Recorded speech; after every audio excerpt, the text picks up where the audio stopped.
Chapter 705. Then I asked, "What kind of treasure map is worth you making such a fuss about? We are already characters who have reached the pinnacle of this world. What treasure is worth your longing for? Old Dugu, you've really changed a lot after all these years." I still remember how disdainful my tone was then. He looked at me sideways and suddenly laughed, saying, "What do you know? If there are immortals in this world, then my youngest son must be one. No one in this world will be able to surpass his achievements sooner or later. He will be unparalleled, and his might will dominate the world." He also said that if I gave him my treasure map and he found this place, he would be a true immortal. Then, I asked, could it be the treasure map of the 17th Master of the Abyss inheritance? He laughed, but didn't say anything else. That night, he went to sleep. He went to sleep, but I tossed and turned the whole night. What kind of map could it be that Duguji valued so much? What really intrigued me was the fact that I too had a treasure map in my hands. If old Dugu also had such a treasure map, wouldn't my chances of finding the treasure increase after combining them? Was this an opportunity bestowed upon me by the heavens? For the next 10 days, I was tormented between taking action and not taking action. On one hand, it was my brother of decades, on the other hand, it was the ultimate temptation of being invincible and becoming an immortal. Finally, the day came. Before that day, I was still hesitating, but Dugu said that the empire of Zio's designated targets were more or less wiped out. After killing Zio's military marshal tomorrow as the final blow, he would go to other countries to seek revenge. I said that I would go with him and help him, but he refused. Ouyang Xiaoshi smiled miserably and said, "He rejected me very straightforwardly." I subconsciously thought that he was suspicious of me, because during those few days, I had tried to indirectly inquire about the treasure map a few times. Perhaps after this farewell, apart from losing the chance to obtain the treasure map, I would also no longer have any contact with my old friend. So, in for a penny, in for a pound. When he was about to go out and kill someone the next evening, I dropped a pack of Immortals Odium on him. He didn't suspect me, or perhaps I should say that he never suspected me. After the meal, he said goodbye to me and left by himself. That was the only time he didn't join forces with me to attack. Then, something happened during that assassination attempt. That treasure map was taken away by me when he was captured. We only met face to face, but in that instant, he didn't say a word. He just stared straight at me, straight at me. Ouyang Xiaoshi suddenly choked with sobs. He just looked straight at me. There was no disbelief, no shock, no surprise, no emotion at all, not even anger. He just stared straight at me. He didn't resist until he was taken away. He just stared in the direction I left. Yunyang felt his heart twitch violently, and for a moment, his entire body began to tremble. I took the treasure map back as I wished, and spent a few days in a daze in the house that the two of us had stayed in for a long time. I didn't know what I was doing, nor did I know what I was thinking. I didn't feel the joy of obtaining the treasure that I had yearned for even in my dreams. I suddenly realized that he had never doubted me from the beginning, but Ouyang Xiaoshi suddenly cried out loud, "Brother! Dugu! I've let you down! I've let you down! I've let you down!" As he screamed, tears streamed down his cheeks, choking him with sobs. My obsession, for the sake of a map, has caused the death of my only brother in this life. Ouyang Xiaoshi laughed bitterly. Until today, Supreme Cloud, do you know that I'm now living a life worse than death because of you? But I don't hate you. I really don't hate you. I'm an unjust person who betrayed his brother. He stared into the void and froze for a long time. Suddenly, he burst into laughter. With a shake of his hand, the contents of the spatial ring in his hand poured out. From within, he took out a parcel. The items inside were 2 pieces of torn fur. "These are the 2 maps that I have. The triangular one is mine, the one that looks like a square is Dugu's. Take it all. Ouyang Xiaoxi laughed bitterly. Just take it that I'm returning it to his son, all right? Yunyang looked at the two pieces of the treasure map, his gaze as cold as ever. He had no intention of picking them up. Ouyang Xiaoxi's gaze had already begun to slacken. He panted heavily, inhaling deeply. Suddenly, he roared hysterically, "Supreme Cloud! Take out your saber!" Yunyang turned to look at him. Ouyang Xiaoxi cried out tragically, "Take out your saber! Take out your saber! Take out your saber!" Yunyang gritted his teeth and took a deep breath. With a twist of his wrist, the divine edge suddenly appeared in his hand. It gleamed coldly as he murmured, "If so, I'll fulfill your wish." Ouyang Xiaoxi roared into the sky, "Dugu, do you see this? Your son has avenged you. Ha ha ha." Amidst his maniacal laughter, he mustered the last of his remaining strength and abruptly tilted his body, slamming his neck against the edge of the saber. With a plop, a bony head flew into the air. In the air, the laughter still reverberated freely, filled with a sense of relief. Ouyang Xiaoxi's decapitated body slowly slumped to the ground. Phew! Yunyang exhaled a long breath and murmured, "Father, I've helped you ask. I wonder if you're satisfied with this result?" No matter what, Ouyang Xiaoxi has already gone down. If you're not satisfied, you can settle the score with him. I didn't destroy his soul and consign him to eternal damnation. I left his consciousness and soul to find you. I don't know if you saw it, if you heard it, but I still feel that there's a chance for you to meet again, for you to come and erase this regret. In my opinion, he has already paid the price for his mistake in his own way. What's left is for the two of you to settle things. I shouldn't interfere anymore. Yunyang murmured, "Father, are you satisfied with the way I've handled things?" He closed his eyes and did not open them for a long time. 2 drops of tears slowly trickled down his cheeks. Yunyang seemed to see old Dugu's silhouette slowly appear amidst the illusory void, looking at him with a benevolent expression as usual, nodding with a smile. It was as if he was saying, "Child, I'll be satisfied no matter what you do." Yunyang exhaled with his mouth open, feeling a surge of emotions that he could not control.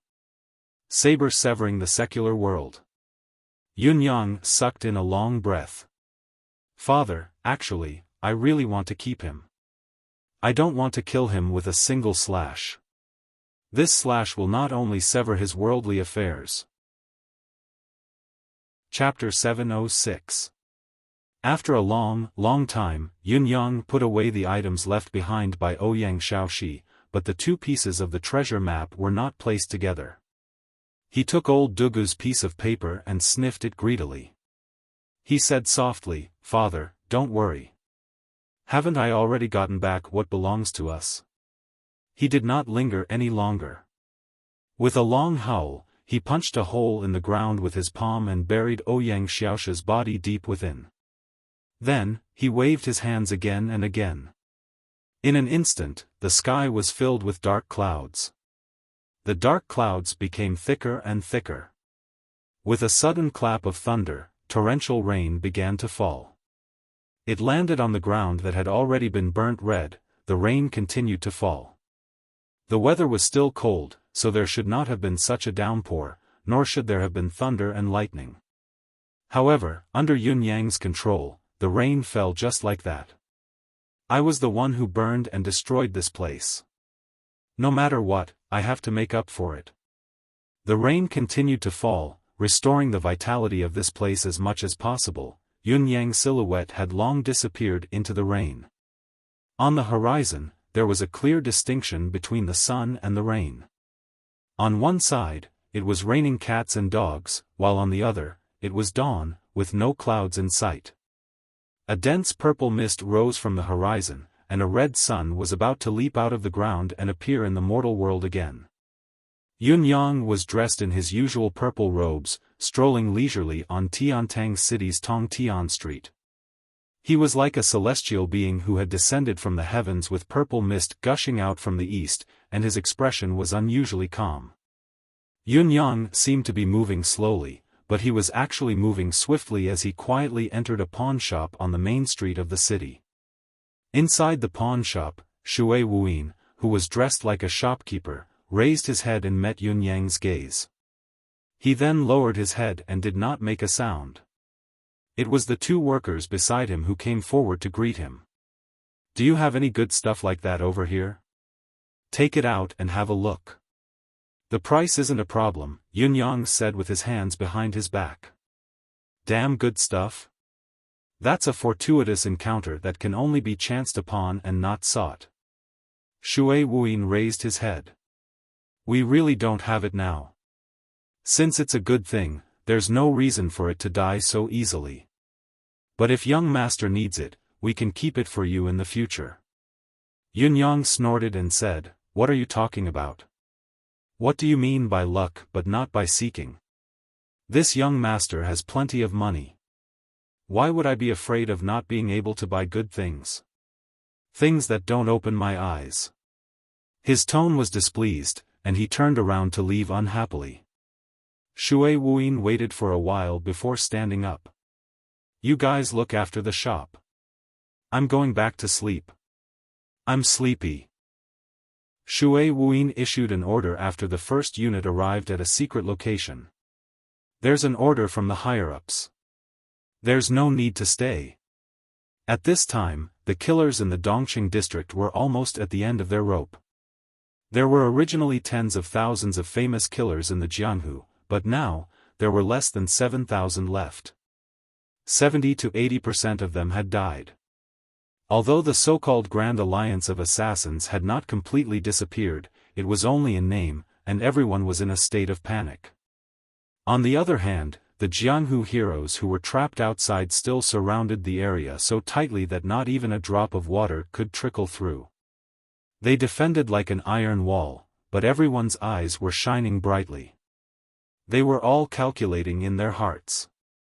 Now that the situation was clear, their side's victory was already a foregone conclusion. However, in this battle, would they be able to achieve anything in the end? This was a very real problem.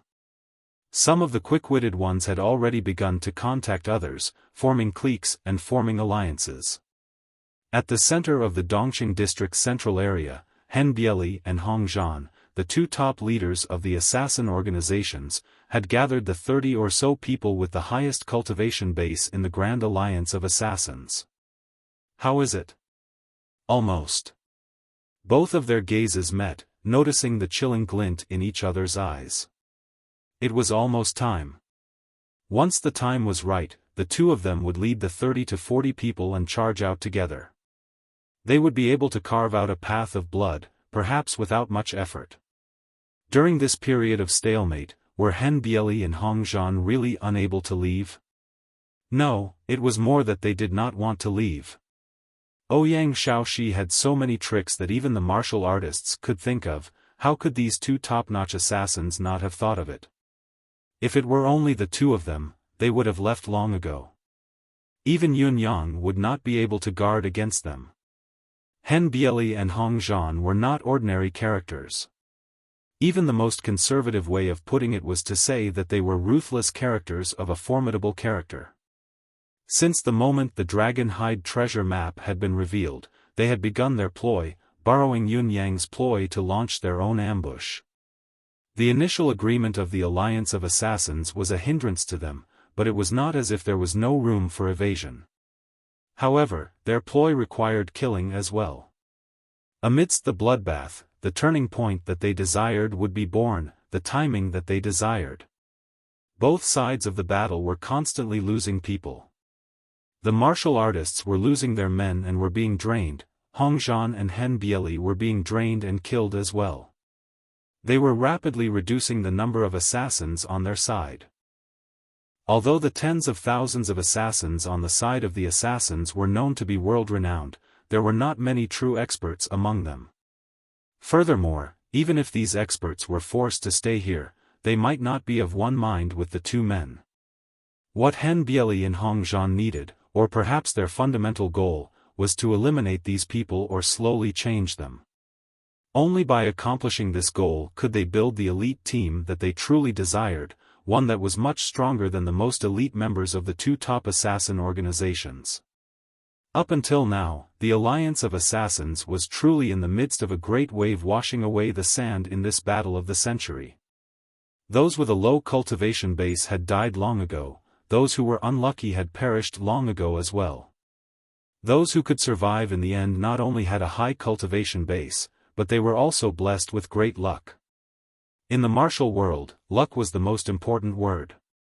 Most of the time, it was even more crucial than a profound cultivation base. Some people could always have a fortuitous encounter, turning misfortune into fortune even when they met with misfortune.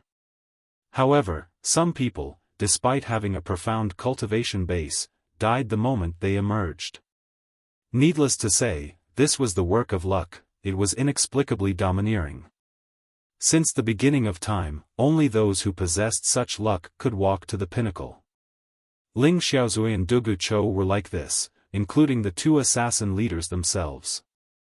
Those who were lucky had always walked further and more steadily than those who were more capable. So what if one had the best potential in the world? If one was killed the moment one made a name for oneself in the martial world, it would be useless no matter how good one's potential was. It was especially so for Hen Bieli and Hong Zhan, thinking that they were going to obtain the treasure and achieve great things in the future, so they especially needed such lucky people. It did not matter if one was unlucky, but it would not be good if one was a burden to them. Through this period of continuous fighting, these top-notch assassins had indeed been forged a second time, compressing them into a solid block. As for the timing that Hen Bieli and Hong Zhan were waiting for, it was to wait for the assassins outside to die out. Then, they could break out of the encirclement easily. First of all, these people were a small target, making it easy to escape. Secondly, they had been fighting as hard as they had promised in the heavenly oath that day. They had been fighting and staying here, persisting until now. They had not gone anywhere. When had they ever broken the oath? Now, the others had died because of their lack of ability and bad luck. They were the only ones who were still alive. What else could they do? Of course, they had to strive for survival and fight elsewhere. Wasn't this the right thing to do? Gold can only be seen after panning the yellow sand. Hen Bieli was very pleased, extremely pleased with his plan. There were still more than 7,000 people left. If they could hold on for another 2 days, these 7,000 people could probably be reduced to 3,000, or even 2,000. When that time came, they would organize a breakout. Other than themselves, the rest of the people would basically be wiped out. Then, naturally, they would leave in a group. The two assassin leaders' calculations could be said to be well planned. The layout within the layout could be said to be exquisite. However, things did not always go according to one's wishes. The sky had just brightened. The first rays of the morning sun had just leaped over the horizon. Rays of sunlight had just sprinkled onto the earth. Suddenly, a loud bang came from outside. Then, loud shouts and screams could be heard from the outside, one after another. It's time for the final attack. Those assassins don't have much strength left. Everyone, charge in. Charge. I'll go in first. The dragon hide treasure map is mine. Why should you go in first? I'll go in first. There was another loud bang. From the east, dozens of people had already swarmed in. They pushed their way in, leveling all the buildings in front of them. Everything that obstructed their line of sight was flattened. Faced with the sudden change, the assassins stood up in shock. Disbelief was written all over their faces. It was clearly not the time yet. Judging by the situation these few days, it was normal for there to be another half a month's buffer. Why would they launch the final attack now? Are you guys no longer afraid? What makes you think that you can wipe us out in one fell swoop? Once one side made a move, the other side naturally did not want to be outdone. When someone shouted, "Charge," many of them rushed out without a second thought. Following that, more people rushed in, muddle-headed. It had always been human nature to follow the crowd blindly, so there was nothing to be surprised about. Then, those who were more experienced and prudent gradually lost their composure when they heard the sounds of killing getting more and more intense. They rushed in and joined the fray. By the time those with particularly high cultivation base and patience had also rushed in, the situation had become uncontrollable and difficult to stop. It was noisy in all directions as countless people streamed in. They had no choice but to rush in. If I don't go in, how am I going to get the treasure map? Driven by the same thought, the entire east side of the city was plunged into an atmosphere of deafening battle cries. The other three sides of Tiantang City were bathed in sunlight, only the east side of the city was shrouded in billowing smoke and dust, one could not even see their own fingers. The final battle had begun in advance under the guidance and impetus of some people with ulterior motives. On one side, the battle was in full swing, but on the other side, it was calm. In a tavern outside the east side of the city, the 10 Yama kings of the Sanluo court were all gathered here, each with a cup of tea in front of them. They looked bored. Silhouettes flashed as Yun Xiaoyao, Fang Mafei, and the rest entered. The brother who won the prize yesterday is heaven and earth, congratulations. Today's prize was 2 words, very, very large words. Some people said that there was no place in life that was not a martial world. Therefore, the 2 words martial world were specially written. I hope that everyone will pay attention to their own martial world in life, and that they will conquer their own martial world. I am in a bad mood today. Chapter 707. The 10 kings of the Yama underworld seemed to be waiting for something. When they saw Yun Xiaoyao enter, they perked up immediately. Yun Xiaoyao did not beat around the bush and went straight to the point. There's something that I don't understand. Please dispel my doubts. The 10 kings of the Yama underworld looked at each other and said, Please speak, Your Highness. Come to think of it, what puzzles me the most is. Yun Xiaoyao continued, the few great kings are martial artists as well, and even more so, top-notch assassins. Are you not interested in this dragonhide treasure map that is said to contain the greatest secret of the universe? But it looks like all of you are very calm. You don't even intend to interfere.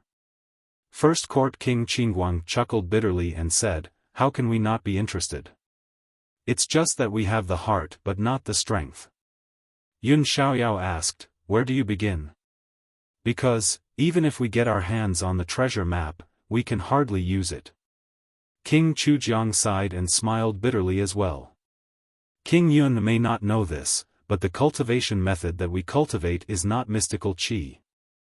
No matter how mystical the legacy of the 17th Master of the Abyss is, it's only trash to us. It's useless even if we get it. Emperor Song smiled at Yun Xiaoyao. Not mystical qi? How is that possible? Yun Xiaoyao was stunned. It was the first time he had heard of such a thing. All the cultivators in the Tianxian continent cultivate mystical qi. Are you not using it as the source of your cultivation? What you cultivate is yin qi, which is different from the rest. It has also determined that your cultivation path is destined to be different from ordinary cultivators, Yun Yang explained with a smile as he walked in from outside. Young Master Yun has a keen eye. We are impressed. The 10 kings of the Yama underworld smiled at the same time. Regarding this, even if Yun Xiaoyao had not asked, they would have taken the initiative to explain. This was because it was now the last moment. With their cold eyes, the 2 dragonhide treasure maps in Hen Bieli's hands could very well be returned to their rightful owners and returned here. If they did not make things clear now, misunderstandings would inevitably arise. That would be unpleasant. Therefore, The kings of the concourse of the underworld simply used this topic to clarify the matter and eliminate any possible differences between them. They had been waiting for this opportunity all along. The opportunity to explain. They've already started fighting over there. The time to settle this once and for all has come. Yunyang smiled. Naturally, there was a hint of coldness in his words. Young Master Yun, this matter. Is the net about to be closed? First Court King Qingguang asked. Yunyang smiled. The main objective of this scenario has been achieved. There's no point in dragging the remaining arrangements. After this is over, I will give you all a big gift. King Chujiang laughed heartily and said, let's have a pleasant cooperation. Your honor's words are truly too courteous.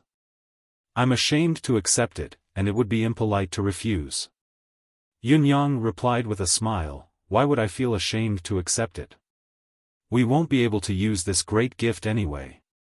Instead of wasting it, why not help all of you to reach a higher level? It's all right to accept it. The 10 Yama kings' eyes lit up when they heard that. What kind of big gift is there that they can't use? But we can't use the Dragonhide treasure map, but they can. Then, wouldn't the gift be Een energy? Thinking of this, the 10 of them beamed with joy and were somewhat impatient. Yun Xiaoyao frowned and asked worriedly, Yunyang, do we really have to do this? Yunyang replied, this is a foregone conclusion. It has to be done. Yun Xiaoyao sighed. This is a little, Yunyang said, what is a little? This is what it means to get it done once and for all. Yun Xiaoyao sighed. Yunyang said, it doesn't matter if you're willing or not. Personally, I'm even more indifferent. As long as Yutang can bear it. Yun Xiaoyao chuckled bitterly. Finally, he heaved a long sigh and said nothing more. Let's talk about it after noon. Yunyang looked at the east of the city where the smoke and dust billowed. He narrowed his eyes and said softly, but now, our people can already withdraw. The battle at the east of the city was still ongoing. The carnage was getting more and more intense. The atmosphere of the battle this time was much more intense than before. The stench of blood had almost reached the horizon. The Assassin's League obviously knew that the battle had reached its final stage. Whether or not they could survive depended on the final outcome of today's battle. The martial world heroes who thought that victory was within their grasp did not slack off at all. They knew that this was the most crucial moment. Whether or not they could seize the treasure map and even get a share of the loot, today was the key. If they missed this day, the chances would be slim and would never be seen again. If the assassins managed to escape successfully, not only would it be difficult to find them in this vast world, even their own lives would be in danger. Who were the people who were trapped now? They were all famous assassins of this world. Just based on the assassination methods of these people alone, it was not something he could withstand alone. Not to mention that these people might have obtained the treasures and inherited the teachings of the 17th Master of the Abyss. How could he not seek revenge for today's incident? These people's desire for vengeance was extremely strong. If they missed this day, they might not be able to sleep in peace for the rest of their lives. Even their children and grandchildren would be in danger at any time. Therefore, no matter what, they had to annihilate all of these assassins here, to prevent any future troubles and solve the problem once and for all. Both sides were resolute in their determination to fight to the death. It was to the extent that no one noticed that among the martial world's troops, there were thousands of people retreating silently, withdrawing from the battle. After that, those who had left the battle would disappear with a turn after leaving the sight of the main force, especially after finding something to hide behind. It was as if they had never participated in this battle of the century. It was probably because the battle was too intense and too bleak that no one knew who these people were. Even when some of them had left the battle continued and so did the killing. How could no one not notice that their side was missing a little in the chaotic battle of tens of thousands of people? At this moment, everyone was in a frenzy of killing. There was only one thing in their eyes: killing. When they first charged in, most of them were thinking about the Dragonhide treasure map and how they could escape unscathed after obtaining the map. Now, however, it was purely a battle of life and death. The number of assassins was decreasing rapidly.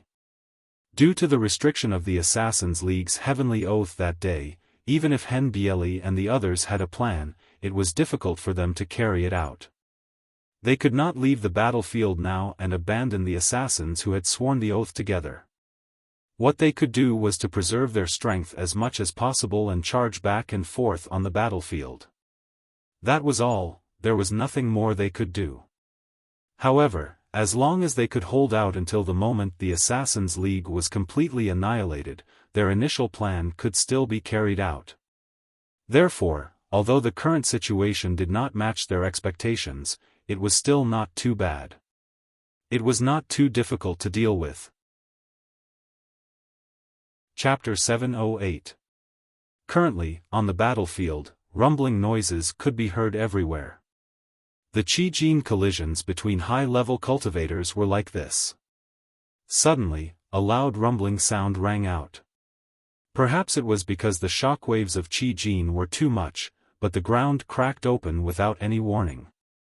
It was at least several hundred feet long, but it was unknown if it was because of the shockwaves of Qi-Jin, but the ground cracked open without any warning. The sudden appearance of this crack was too unexpected.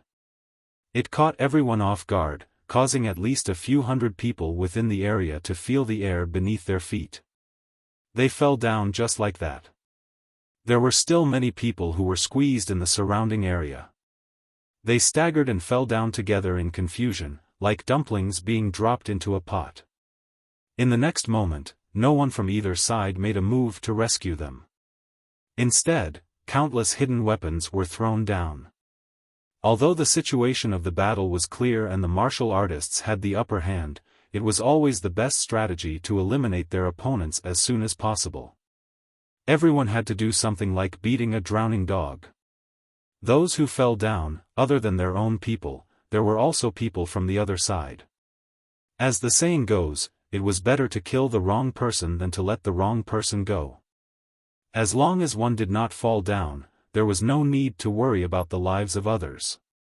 Strictly speaking, the people on their own side might become their future competitors. This crack directly became the eruption point that worsened the situation. The bestial nature and deep-rooted bad habits of humans were completely triggered at this moment. As a result, a series of screams and curses came from the other side. But it only lasted for a moment before there were no more sounds. After all, it was countless people who threw their hidden weapons together. How could there be the slightest chance of a fluke? Human life, in such an atmosphere of battle, was really insignificant and worthless. Then, another unforeseen event followed. A ray of sword light suddenly lit up from the periphery and flipped into the sky. It was like a rolling dragon that spun rapidly in the air. Following a sudden roar, it turned into a multicolored light dragon that was at least 10 feet thick. It shook its head and tail and fiercely swooped down from the sky. Wherever it passed, there was no distinction between friend or foe. Flesh and blood flew everywhere, and the eyes were filled with red. An indiscriminate attack. In the crowd, someone bellowed furiously, "You Jianfei, you've gone mad." The sword light that was like a roller didn't stop in the slightest as it whistled through the crowd. Wherever it passed, at least 100 people were killed by this sword. Because of this dazzling resplendent sword light had killed 100 people in succession, causing its momentum to accumulate to the extreme. With another loud bang, it forcefully crashed into the group of assassins. Hand over the secret map. An explosive roar came from the vast sword light. Its might was shocking, and it could be said to be the strongest in recent days. Hen Bieli hollered, "Kill him." More than 30 Dao Realm assassins attacked at the same time, targeting that dazzling sword light. These people had only prioritized self-preservation and had never given their all. Now that they had erupted abruptly, and with so many of them bursting out in unison, it was truly a net of light that was like a waterfall. Countless sword lights and fists were like a downpour that drowned the world, destroying the sword light in an instant. As the pinnacle assassins retaliated and attacked in unison, a shrill cry came from the sword light. 2 legs flew off, followed by 2 arms. Finally, a head flew into the sky, its face still filled with indescribable brutality. It was obvious that this person had not expected to be killed in a single exchange of blows. Among the crowd, those who knew this person sighed inwardly. The berserk dragon swordsman, Yu Jianfei, was a renowned top-notch expert in the martial world. His cultivation base had long reached an extremely high realm above Dao realm. As he roamed the martial world, he rarely had a worthy opponent. He had even been ranked 6th on the Tianxian swordsman leaderboard in the past. Yes, the 6th place, which was by Yixue's current ranking, or rather, by Yixue's predecessor. In spite of this, he was ranked based on his actual cultivation base and battle achievements. Compared to a certain someone who managed to survive by sheer luck when he fought Jun Moyan, he was much more deserving of the title. All in all, this fellow was an extremely ruthless character.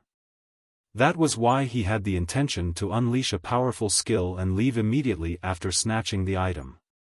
This was obvious, anyone could see it. Based on the current battle situation and the intensity of the battle, it wasn't too arrogant of this fellow to stand out here. If the battle participants only displayed this much battle strength, perhaps this mad dragon swordsman Yu Jianfei would really be able to fulfill his wish. The problem, however, was that none of the true experts in this battle had truly exerted their full strength or used a killing technique. Therefore, he, the one who had stood out, could only return in defeat. Therefore, the ease with which he had died seemed unexpected, but it was completely within reason. Of course, it was appropriate. This was also luck.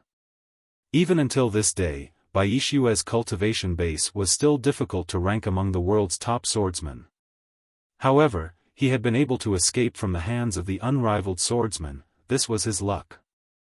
On the other hand, the berserk dragon swordsman Yu Jianfei had such a high cultivation base, so what? He had died instantly. In spite of this, the battle did not ease up with Yu Jianfei's death. Instead, it grew more and more extreme. There were more and more experts among the crowd who were unleashing powerful skills.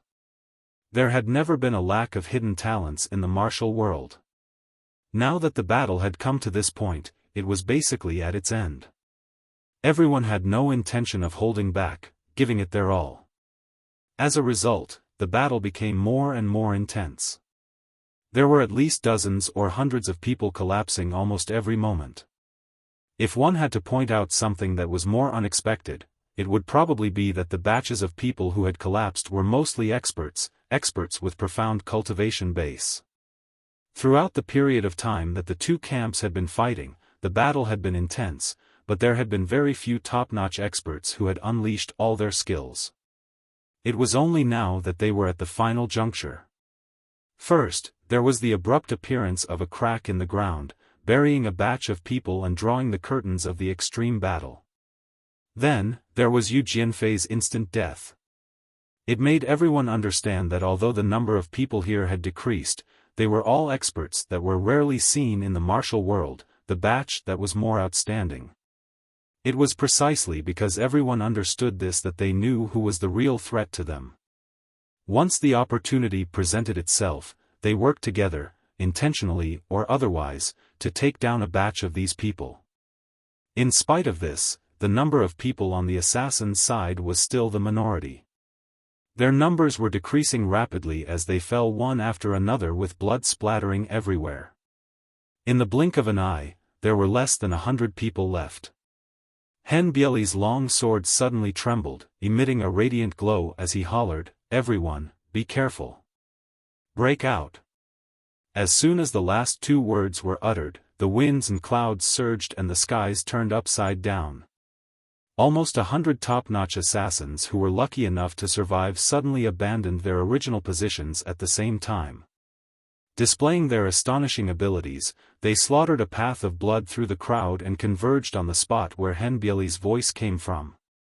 Almost at the same time, Henbieli and Hongzhan, with their sabers and swords in hand, triggered a piercing hiss to their heart's content, shocking the entire crowd. A beam of sword energy and a beam of saber energy swept out, stretching far and wide.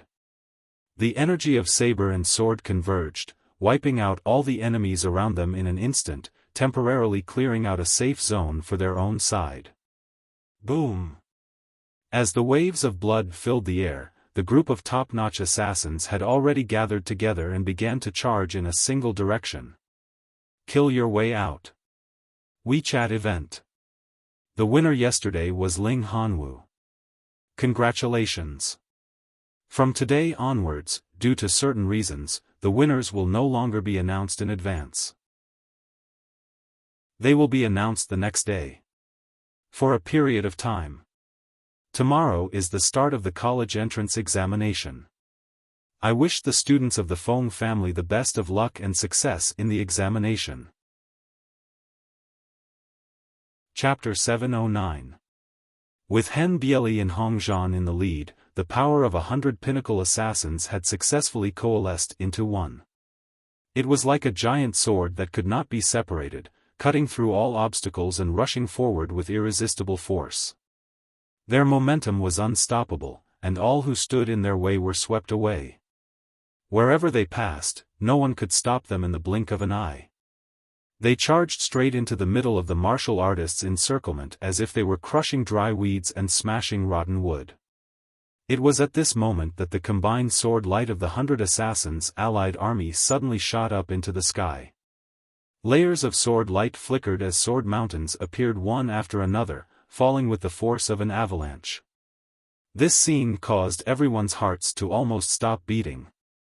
More than 20 pinnacle swordsmen had unleashed their ultimate skills at the same time. Any one of these people was not inferior to the berserk dragon swordsman, Yu Jianfei. Their cunning and state of mind far surpassed theirs.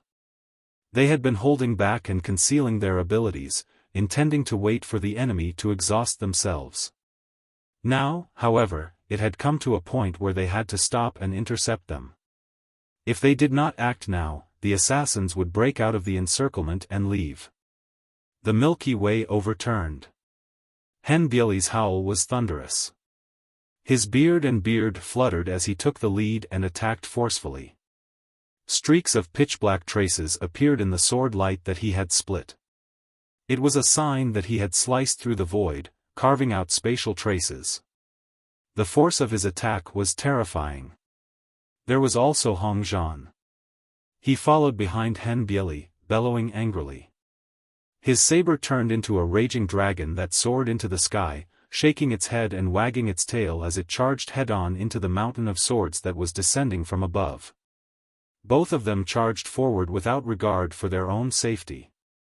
Which one of the 100 assassins who followed behind them was not an expert who had been through hundreds of battles? How could they not know what choice they should make? All of them performed the art of becoming one with their swords, detonating their cultivation base to its limit as they charged forward without backing down. Therefore, the moment the absolute attacks of both sides collided, the commotion caused by the collision was literally earth-shattering. All the buildings within a 3,000 feet radius were razed to the ground. Dust filled the air. At this moment, a streak of blood shot up into the sky. No one knew who was injured. However, at this moment, both sides were busy shouting and attacking with all their might. They really didn't pay attention to who was the first to be injured. Kill. When the smoke and dust finally dispersed, the Jianghu side was in a mess. Everyone who was affected by the attack was sent flying dozens of feet away. The situation of the assassins was not good either. More than 30 of them fell silently to the ground with blood and flesh flying everywhere. The rest of them were also injured. They staggered backwards, and only a few of them could stand up straight. The Jianghu people did not relax at all. With a shout from all directions, thousands of people surrounded them. Thousands of people surrounded less than 100 people. Once the encirclement was completed, it was truly an iron bucket encirclement, not even a drop of water could escape. Henbieli sucked in a deep breath and forcefully stopped himself from retreating, but he could not help but spit out a mouthful of blood. He knew that even though the encirclement had been established, it hadn't been completed yet, and once he was encircled once more, then he would be finished. They had to take advantage of this opportunity to rush out in one go. Only then would they have a chance of survival. Fortunately, everything that had happened so far was still within his expectations. He believed that everything would go smoothly in the future. With a loud roar and a tug at Hong Zhan, both of them dashed out at the same time. Their aura seemed to be even stronger than before. After all, these two people's abilities were far beyond the norm. In the blink of an eye, they had already slaughtered the martial world experts who were either retreating or unconscious from the impact. It was the delicate moment and the enemy's frontline was gone and the reinforcements had yet to arrive. The path to survival was unobstructed, dawn was right before them. Henbieli's spirits were lifted as he roared, "The path to survival has appeared. Everyone, follow me." Amidst the chaos, the two assassin leaders turned back for a peek, a hint of glee in their eyes. There were close to 60 people in the team of assassins behind them. It was a few more than the duo's best expectations, and every single one of them was a top-notch expert. Of course, there would be a considerable number of casualties in the subsequent journey to break out of the encirclement until they reached the safe zone. However, at the very most, there would not be too many casualties in the end. A conservative estimate would be that there would still be about 25 to 30 people when they reached the safe zone. This number of people could be guaranteed to be the pinnacle of the pinnacle, the elite of the elite. And without exception, all of them were truly lucky. Assassins who could survive until now were definitely existences of exceptional luck. These were enough. More than 60 assassins mustered all their strength and swarmed forward, charging towards the path of survival, the gap in the enemy's defense. There were less than 100 people guarding the gap. It could be said that the outcome of the assassins breaking out of the tight encirclement was already a foregone conclusion. The martial world's guests had naturally noticed this as well, coming to the same conclusion. Everyone's eyes were filled with indignation. In spite of this, this was a situation that Henbieli and Hong Zhan had calculated long ago. The two assassin leaders' grasp of the situation and their analysis of strength were impeccable and precise. In fact, this was the key to their survival in the martial world and their everlasting prosperity. If they had calculated wrongly, they might have died a long time ago. However, just as the assassins were about to unleash their prowess and kill the martial world people at the final gap, just as they were about to break out of the encirclement, suddenly, a horn resounded in the sky, followed by a solemn and authoritative voice. "By His Highness the Crown Prince's verbal order, kill the rebels, exterminate the assassins, and restore Yutong's clear skies." The sudden order made Henbieli and Hong Zhan widen their eyes in unison, their gazes filled with disbelief. What was going on? It was a kill order from His Highness the Crown Prince of Yutong. Was this a joke? For a moment, the two assassin leaders were dumbfounded. In spite of this, it was obvious that it was not a joke. Following the order, movements could be heard from all directions. As they looked around, they were shocked to see countless archers armed with deicide bows scattered all over the flat ground, the broken walls, the high walls, the big trees, and the high-rise buildings. They were densely packed, almost everywhere. All of them were dressed in black military uniforms. On their uniforms, there was the emblem of the Crown Prince's 6th Battalion. This was the troop from the Crown Prince's residence. They were the direct armed forces of His Highness the Crown Prince. It was clear just by looking at the military uniforms. What neat movements! What a magnificent military formation! At this moment, there were at least 10,000 deicide archers pointing their chilling arrowheads at the 60 or so assassins who had just managed to charge out with great difficulty. Everyone had already drawn their bows to the fullest, their gazes cold. Once the order was given, thousands of arrows would be released. Chapter 710. It was a kill order from His Highness, the Crown Prince of Yutong.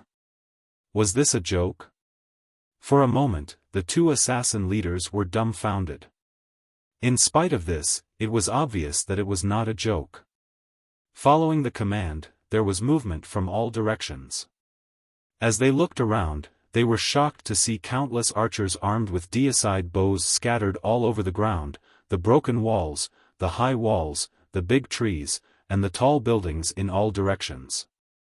They were densely packed and could be seen everywhere.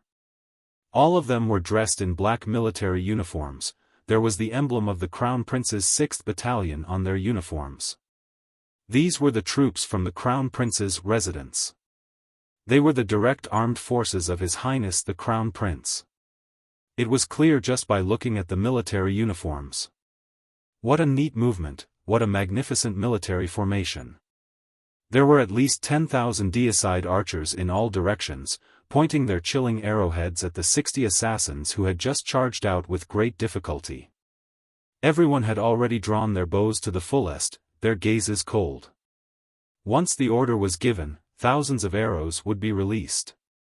Hen Bieli bellowed in rage, stopping abruptly and hollering, "Your Highness the Crown Prince, what do you mean by this?" The reason why he and his men had come to Tiantang City was because they were hired by His Highness the Crown Prince. Why would they turn against him and attack him at this critical juncture? Could it be that the Crown Prince wanted the dragon hide treasure map as well? It was a pity that before Hen Bieli could figure it out and ask for an explanation, he heard a thunderous holler from the opposite side, "Fire!" Swoosh, swoosh, swoosh, Hen Bieli felt his vision darken. How could he not know that countless deicide archers had released their arrows at the same time? The pitch-black arrows blotted out all the light in the sky. "Ah!" Hen Bieli cried out in hatred, reacting swiftly. He rolled away, sticking close to the ground. As he did so, he collected the corpses on the ground and placed them in front of him, resisting the might of the deicide archers' arrows. As a top-notch assassin, he knew all too well the power of the deicide bow. It was a piece of cake to shoot through a person's body from front to back. It was too common. Even if 5 to 6 people were piled up together, it would not be difficult to shoot through them. So at this time, his first thought was to find more cover, the more the better. Seeing that Hen Bieli was quick to react, Hong Zhan and the rest of the assassins were veterans who had been through hundreds of battles. They swiftly found their own cover and hid themselves. In spite of this, those who managed to dodge the rain of arrows were only the 20 people in front. Most of the assassins at the back were slightly weaker. Most of them were still staggering and dizzy from the intense shock. If Hen Bieli and the rest had successfully broken out of the encirclement, they could have gone with the flow. Naturally, it would not have been a problem. However, when they were faced with the rain of arrows, they were powerless and could not react at all. By the time they realized that something was wrong, it was already too late for them to dodge. They could only grit their teeth and block with the weapons in their hands. Clang, clang, clang, clang, it was the sound of a weapon blocking an arrow, as well as the sound of a deicide arrow entering a body. Then, a series of screams rang out. The rain of arrows caused half of the 60 or so peak assassins in the Jianghu to die. More than half. Each of these people was a top-notch expert, a superb assassin. Usually, each of them possessed the ability to evade the deicide arrows perfectly. As long as they were given time and space, it would only be a matter of time before these 60 people killed the 10,000 archers instead. But right now, in such a special environment, at the delicate moment when the assassins were exhausted from the battle, the deicide archers had suddenly appeared and fired like a storm, turning the place into a hell for the assassins. There was not even a chance for them to find cover. A certain ace assassin who was quick to react had only managed to collect 3 to 4 corpses to block the arrows for himself. In the final round of shooting, he and his shield had become porcupines. It was probably because he had used up all his luck in the previous battle. Hen Bieli's resentful voice boomed in the air, "What a great crown prince of Yutong! What a great crown prince of Yutong! Your father has seen through you." Amidst his sorrowful laughter, a cold command rang out once more, "Fire!" The second round of deicide arrows was fired, the rain of arrows covering the sky. After 3 rounds of arrows, there were no more than 5 people left alive from the entire charging team of assassins. Hen Bieli and Hong Zhan were included among them. As for the other 3, they were renowned assassins in the martial world. Strictly speaking, they were not inferior to Hen Bieli, Hong Zhan, or the 10 kings of the concourse of the underworld. However, all 5 of them were injured. The corpses that covered their bodies had turned into giant hedgehogs with arrows and spikes. It was supported by a dense number of arrows, standing upright as if it were a living special arrow hedgehog. Hen Bieli and Hong Zhan were howling with righteous indignation. It was obvious that the rage in their hearts had broken through the horizon. Both of them had turned around to look at the ground littered with the assassins' corpses. They were furious beyond words. They felt as if their hearts were about to explode at this very moment. The martial world experts who had caught up from behind looked at each other, their faces pale. For a moment, they dared not move recklessly. They had been riled up just a moment ago, but now they felt like their calves were cramping. In all fairness, with the current lineup of the martial world experts, if Yutong did not panic, it would be difficult for them to win even if they sent out the entire nation's army.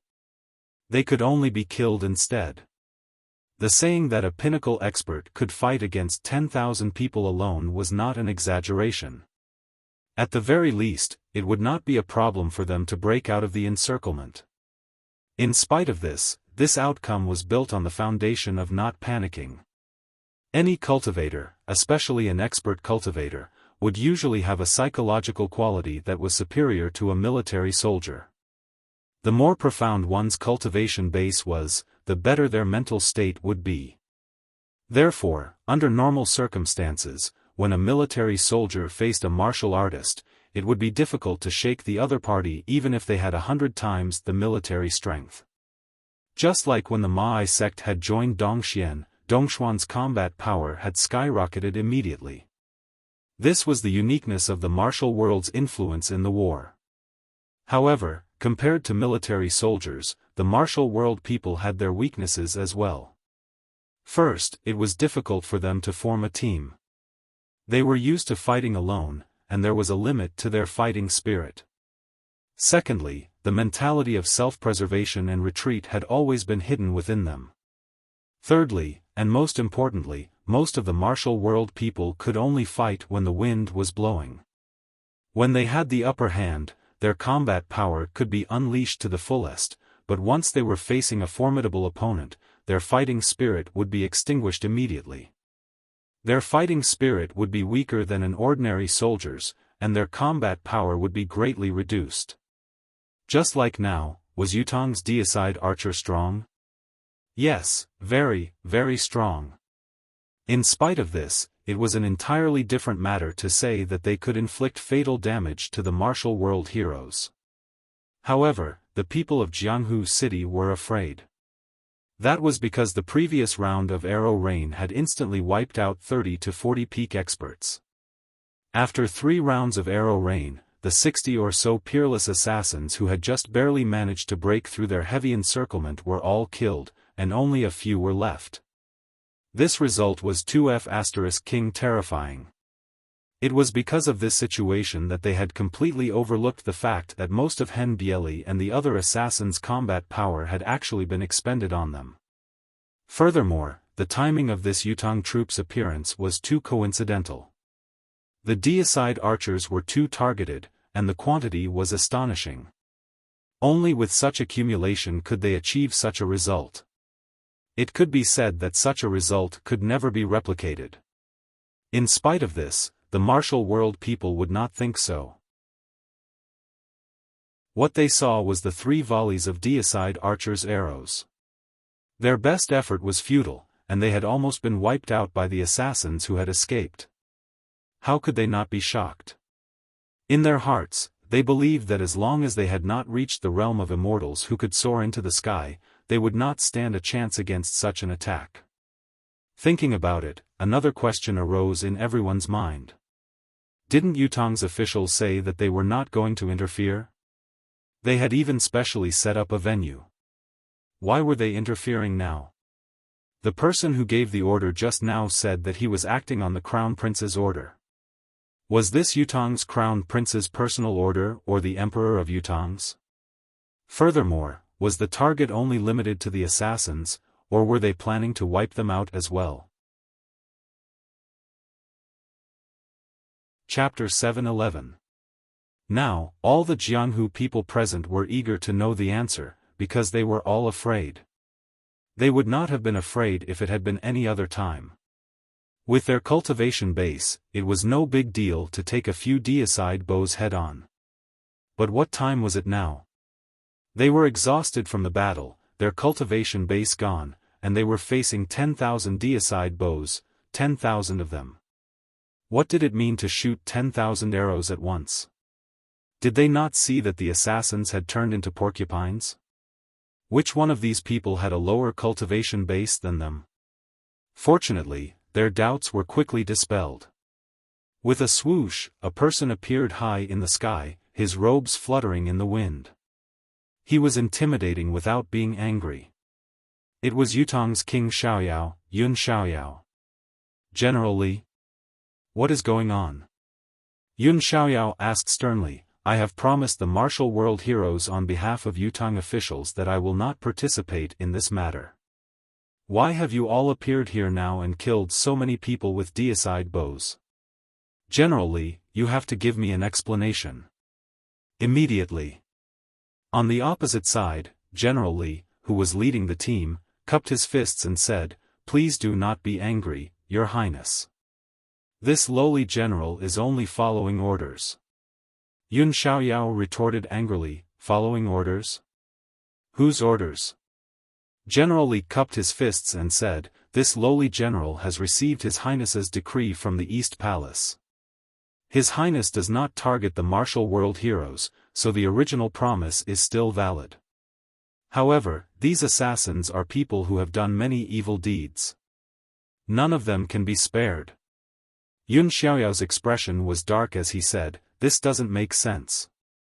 Assassins are part of the martial world as well. It is unreasonable to target them like this. General Li said, There is another reason for this. Does King Yun still remember that many of Yutong's officials were assassinated some time ago, including members of the royal family? These cases only happened after these assassins arrived. These assassins are all murderers. His Highness has a clear understanding of the situation and discerned the cause. Although he can't confirm the hire for now, it is a good thing as long as he can capture all the assassins in the world in one fell swoop. There will be less trouble in the future. Removing the firewood from the bottom of the cauldron is to eliminate the danger and hidden dangers from the root. I hope that King Xiaoyao will not make things difficult for this lowly general. Yun Xiaoyao pondered and said, No, the matters of the martial world shall be settled in the martial world. To take advantage of another's perilous state, to carry out a sneak attack, and to go back on your word, is not the behavior of a gentleman. This will not be allowed. General Li said, The Emperor's order is as firm as a mountain, how can it be disobeyed? If King Yun wishes to stop us, you can remonstrate with His Highness the Crown Prince, but I still have to take action. Just as the two parties were in a stalemate and their words were becoming more and more indecisive, Yun Yang appeared in the sky with a flash of purple and hollered in a low voice, General Li, we understand your intention of coming here, especially His Highness the Crown Prince's intention. However, the reality now was that all the assassins present were either dead or injured. At most, There were only a few left, and it was difficult for them to cause any more trouble. The heavens were merciful, so there was no need to kill them all. If I really go back on my word, it will damage His Majesty's reputation and my father's reputation greatly. Who will bear this loss? General Li? General Li's expression became awkward, and his hesitation was obvious. At this moment, everyone, including Hen Bieli, Hong Zhan, and the rest, felt a deep sense of gratitude towards Yun Yang, who was in the sky. Who would have thought that it would be the person we wanted to kill who would speak up for us and save our lives at the very last moment when we were in a hopeless situation and could barely escape?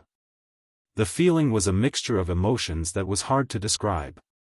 As for the martial world heroes who surrounded them, they too gave Yun Xiaoyao and his son a thumbs up. A gentleman repaid kindness with kindness and repaid enmity with honesty. There was a clear bottom line. What the Yun family had done was the real bottom line. This was the textbook behavior of a gentleman. This was the magnanimity of a great nation, the magnanimity of a great family. He was indeed Yutong's King Xiaoyao. He was indeed Yutong's young master Yun. He was indeed graceful and charming. General Li hesitated and murmured, "This." Yun Yang chuckled and said, "There's no smoke without fire, but the League of Assassins has been reduced from tens of thousands of assassins to only 5 people now, and they're all half-crippled and decadent characters. It's hard for them to achieve anything more. I believe that His Highness the Crown Prince won't blame you when he finds out." General Li was still in a difficult position as he said, "Since Your Highness and the young prince have said so, this lowly general has nothing else to say. It's useless to insist. However, even if the 5 of them are spared, the 2 maps must be left behind so that this lowly general can give an explanation to His Highness the Crown Prince." Once he said this, Hen Bieli, Hong Zhan, and the other 4 assassins lifted their heads abruptly, the hatred in their eyes almost materializing. What a beautiful way to put it. He didn't want to kill them all. He just wanted to leave some physical evidence and make an explanation. It seemed reasonable, but who couldn't hear the truth behind it? So this was the real reason. The real reason was indeed here. The martial world heroes outside burst into an uproar upon hearing his words. "What are you talking about? Leave the Dragonhide treasure map behind? We've fought for so long, sacrificing hundreds of thousands of lives to wipe out 99% of the League of Assassins. Now, you, who've been sitting on the sidelines and waiting for us to be exhausted, are going to intervene and leave it behind just because you say so? If you really wanted it, why didn't you come out and snatch it earlier? What's the meaning of coming out now? How can you be so shameless? If it weren't for Yutong's official decree, we would have F*King run off to fight God knows where. How can we stay here? You're obviously toying with us by playing this game now. You don't just want to eat the meat, you don't even want to let the soup go. Are you going to deal with all the spectators as well? Are you going to play us to our deaths and wipe out the skilled cultivators of the martial world? How can you be so ruthless? It was obvious that the martial world's martial artists were overthinking things. Their paranoia was acting up due to the chaos in their hearts. With the martial world's current abilities, once they could no longer suppress the fear in their hearts and erupted in reverse, the entire Tiantang city would probably be destroyed. Honestly, there was no doubt that this was not a difficult matter for the martial world's manpower gathered in Tiantang city.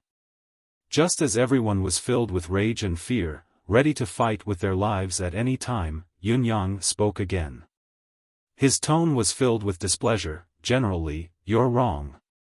Before this, my father has already asked for His Majesty's permission and opened the door for this incident. With His Majesty's own permission, no one from Yutong is allowed to participate in the martial world's turmoil, nor are they allowed to covet the 2 Dragonhide treasure maps. There is no room for error." Chapter 712. General Li looked troubled. This lowly general is only following orders. Why must the crown prince make things difficult for this lowly general? Yunyang replied loudly, following orders. Whose soldier are you? What are the prerequisites for doing this? The crown prince has not thought things through and acted improperly.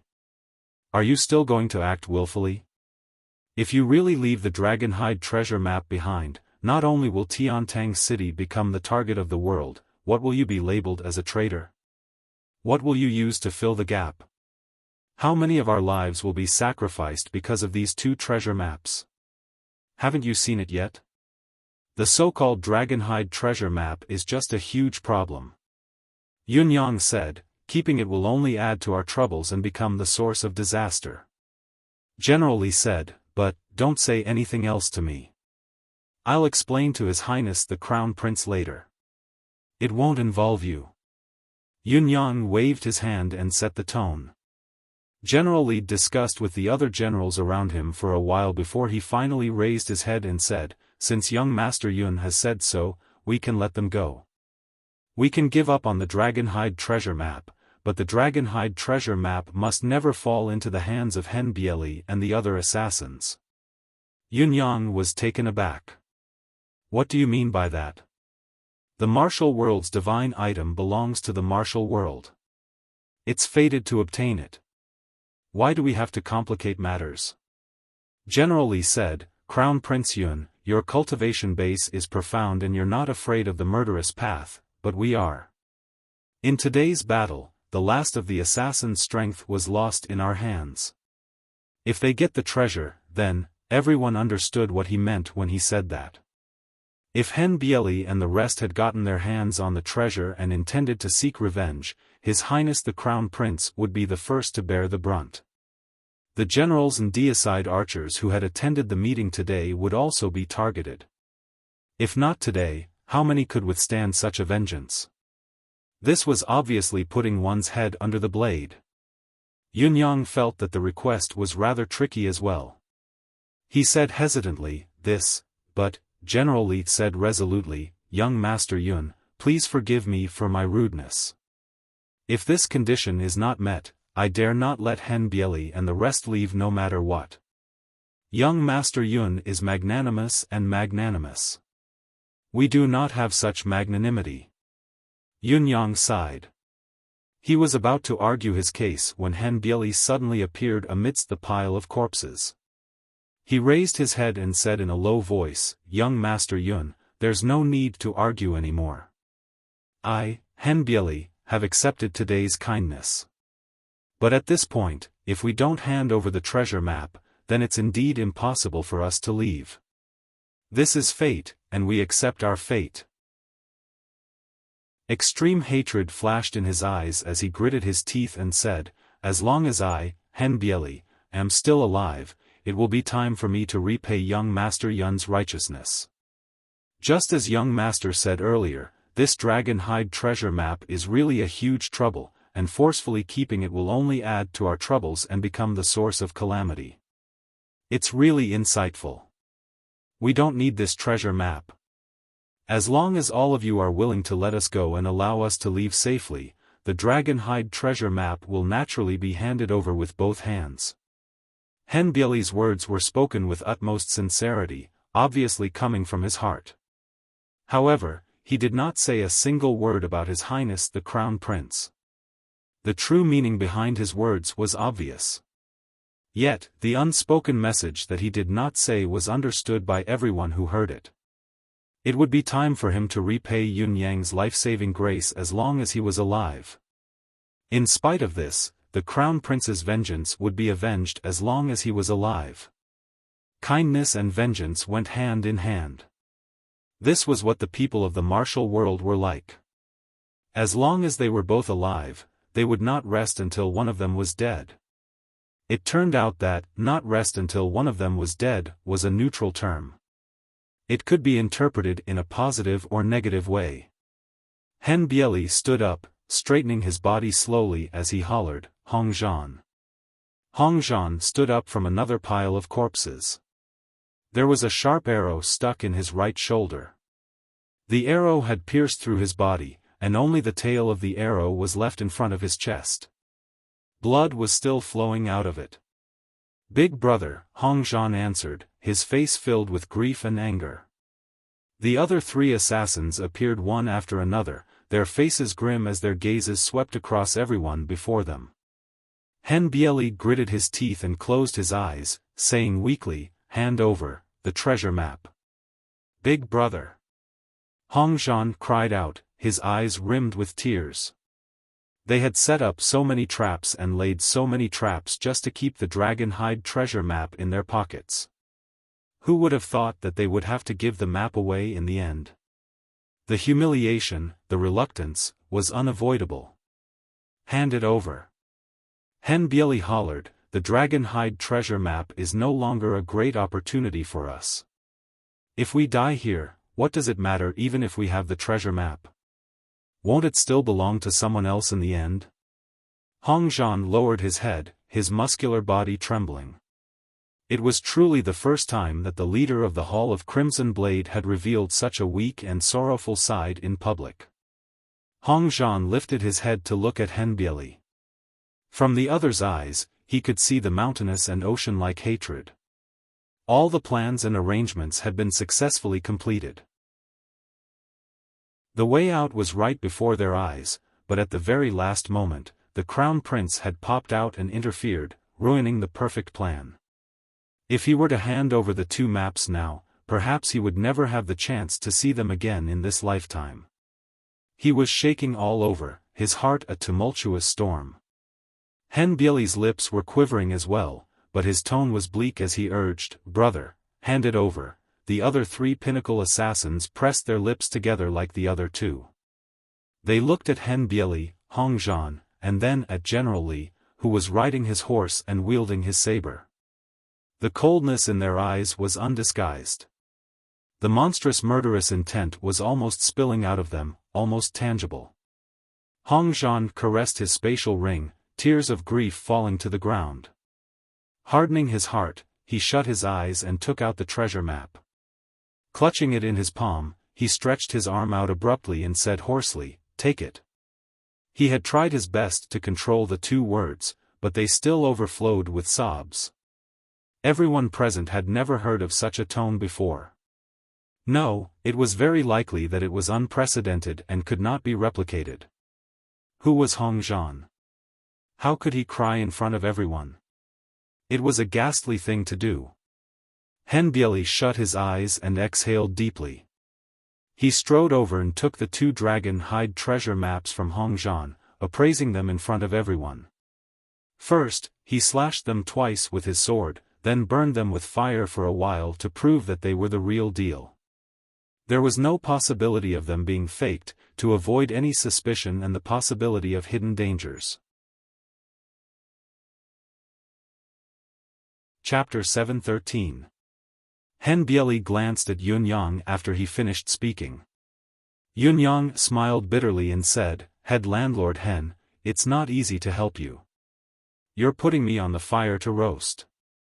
Hen Bieli answered honestly, "If I had a choice, I wouldn't want to hand this hot potato to young Master Yun either. However, at this moment and place, the only one who can truly maintain fairness and who I can trust is young Master Yun. There's no one else." Yun Yang asked, "Why does head landlord Hen think that I'm completely uninterested in this dragon hide treasure map? Is it just because of my boastful words just now? Don't tell me I won't seize the opportunity to take it for myself?" Hen Bieli chuckled humorlessly. "This is Tiantang City. If young Master Yun really intends to keep this dragon hide treasure map, I believe the news won't even leak out. Since the news has spread so far and wide, causing such a huge dispute, young Master Yun must not be interested in this. How can your words just now be boastful? They must be young Master Yun's heartfelt words. There's no room for falsehood." Hen Bieli's words contained a lot of information. It sounded like praise and criticism at the same time. Even those with better brains would have to think twice before they could fully understand it. Yun Yang could only smile bitterly. If that's the case, should I express my gratitude for head landlord Hen's trust? Hen Bieli smiled bleakly and said faintly, how can a person at the end of his rope dare accept young Master Yun's thanks? His gaze froze as he hollered, "Catch, young Master Yun." With a flick of his hand, the dragonhide treasure map that had been the center of attention flew up. Everyone could not help but widen their eyes in unison, focusing on the moment. Many of them were secretly accumulating their strength, intending to leap up and snatch it. What a great opportunity this was! The assassin would forfeit, Yutong officials would not snatch it, and their own side would be watching. Wouldn't it be perfect if they snatched it and left? However, when they saw the chilling arrow light on the tens of thousands of deicide bows, everyone's heart skipped a beat, tacitly dismissing the idea. Yutong officials had said that they would not fight for it, but they were still eyeing it hungrily. The risk of making a move now was too great, so it was better to wait. Therefore, countless pairs of eyes were trained on Yun Yang, who was in the air. They wanted to see how Yun Yang would react next, whether he was truly chivalrous, courageous, righteous, and honorable. Hong Zhan and the other assassins watched as the dragon-hide treasure map flew into the air. Pained expressions appeared on their faces, as if their hearts had been cut by a knife. This was no different from ruthlessly cutting their hearts with a knife. He had given away the rare treasure that he had gotten his hands on, and he could no longer participate in the fight for it. His life was so bleak that it couldn't be any worse. The map slowly rose into the air. Yun Yang stood where he was, not moving at all. The only change was that he had extended his hand slightly. That was all. Seeing this, everyone heaved a sigh of relief. It seemed that young Master Yun was really not interested in this. If he wanted it too, he wouldn't be so calm right now. No matter what, they had to descend to welcome them. One should not underestimate this slight movement, but what it represented was significant. No matter how calm or pretentious one was, seeing that the dragonhide treasure map fee was about to fall into their hands, they would not be able to stop themselves from welcoming it. Everyone was certain that even if Ling Xiaozue, Du Guchou, Mr. Nian, and the others were here, they would definitely make a move. This was an unprecedented temptation. This was a pie that was bigger than the sky. Getting it meant that they would have the path to heaven. In the face of this dragonhide treasure map, the so-called invincibility of the world was not even worth a mention. It was beneath his notice. What did this mean? However, Yun Yang did not. He even looked annoyed. It was not an act, but a genuine annoyance that came from the bottom of his heart. Under the watchful eyes of the crowd, the dragonhide treasure map seemed to have flown for a century before it finally landed in Yun Yang's hands. Picking it up with 2 fingers, Yun Yang sighed softly and said, "This is a good thing for those who want it, but to me, it's really just a source of trouble." Without waiting for the crowd to react, he suddenly flipped his wrist and the dragonhide treasure map that he had just obtained flew away with a swoosh. He said faintly, "His Majesty is right. The martial world's matters should be left to the martial world. What belongs to the martial world should belong to the martial world. The martial world's divine item shall not fall into Yutong's hands. Take this treasure map. From now on, don't cause trouble in Tiantang City anymore. The battle for Tiantang City's treasure map ends today. Any more martial artists who cause trouble in Tiantang City by force will not be pardoned." While he was speaking, the dragonhide treasure map had already flown more than a few thousand feet away. Although it was only a split second, it was already filled with countless sword lights and saber auras. Instantly, the whole place was filled with blood, and the blood waves were monstrous. It had only been a split second, but thousands of people had leaped into the air to fight for the treasure. Hundreds of people died instantly. Countless saber light, sword energy, fist energy, and palm skills competed to shine in the air. The stalemate lasted for a moment. Suddenly, someone let out a wild roar and soared into the sky. Then, dozens of rays of light followed closely behind and chased after him. The countless Jianghu cultivators below also soared into the sky without hesitation and chased after him. It had only been a dozen breaths' time, but the land that was covered in blood, severed limbs, and corpses was now empty. Obviously, someone had snatched the dragonhide treasure map and fled at once, while the people behind him gave chase, unwilling to give up. The east side of the city was no longer of any use. It became empty in an instant.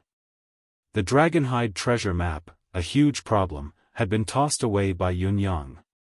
However, in the eyes of many, it was equivalent to giving up a path to heaven. What a reckless waste of a treasure! Despite saying that he had given up, Henbieli's eyes were still locked on the dragonhide treasure map. He watched as it left his hands, watched as it landed in Yunyang's, watched as Yunyang tossed it away, watched as the crowd fought for it, watched as they fled. After some time, he sucked in a deep breath and raised his head to tell Yunyang, "Young Master Yun, Henbieli has never been convinced by anyone in his entire life, but today, at this very moment, I'm truly convinced." Yunyang chuckled bitterly and said bluntly, "Head Hen, you're flattering me. Don't you know that I can't keep the treasure map? Even if I borrow Yutong's military might to intimidate and hold on to this map temporarily, what will happen in the future? I'll only bring endless trouble to myself and even the whole of Yutong. I dare not stay. I dare not." Yunyang said, "Especially under the circumstances today, I dare not stay." Henbieli thought about it and said, "Young master is wise. It's rare for you to be able to let go." Hongzhan and the other 3 assassins, who were standing aside, looked like they had lost their parents when they heard him. Henbieli raised his head. "Young Master Yun, can we go now?" He did not ask Yun Xiaoyao or General Li, he only asked Yunyang. He could already tell that Yun Xiaoyao was not unmoved by the idea of making them stay. Yunyang was the only one who insisted on letting them go. Yunyang said, "General Li, please order the soldiers to put down their bows and clear a path." Chapter 7:14. General Li's face seemed to be filled with a pained expression. He looked like he was in a dilemma as he said, "Young Master Yun, it's not a problem to make way, but His Highness the Crown Prince," Yunyang said impatiently, "this has nothing to do with you. I promise on behalf of Henbieli that he won't trouble you after today. As for His Highness the Crown Prince, I'll give him an explanation as well. It still has nothing to do with you. Will that do?" He snorted and said, "As long as he dares to come looking for me." These words were extremely domineering. General Li still looked pained. He sighed and hesitated for a moment before he finally waved his hand. "Put down your bows. Make way." Henbieli let out a long howl and said eerily, "It's enough to put down your bows. I dare not walk the path that His Highness the Crown Prince has made way for." Before his words echoed in the air, he suddenly soared into the air and hollered, "Go!" Hongzhan and the rest followed suit. The 5 of them soared into the air like 5 giant birds and made a sharp turn in the air, heading towards the south of the city.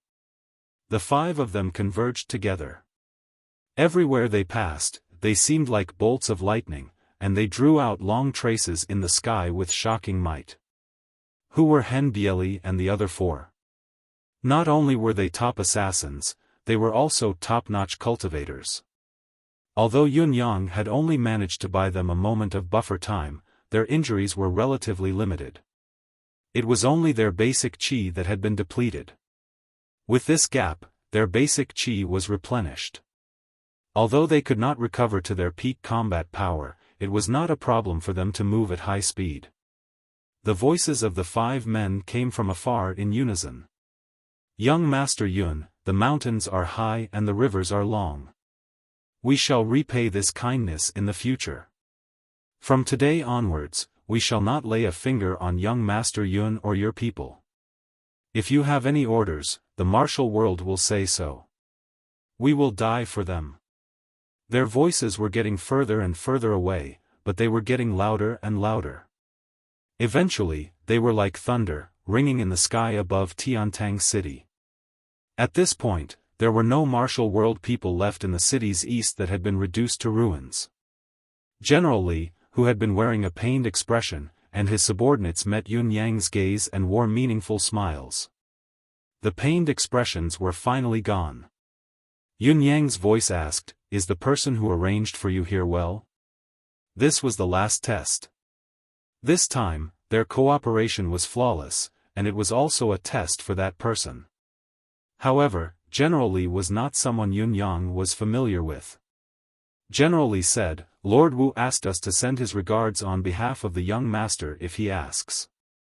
Yun Yang heaved a sigh of relief. He did not interact with Wu Ying for long.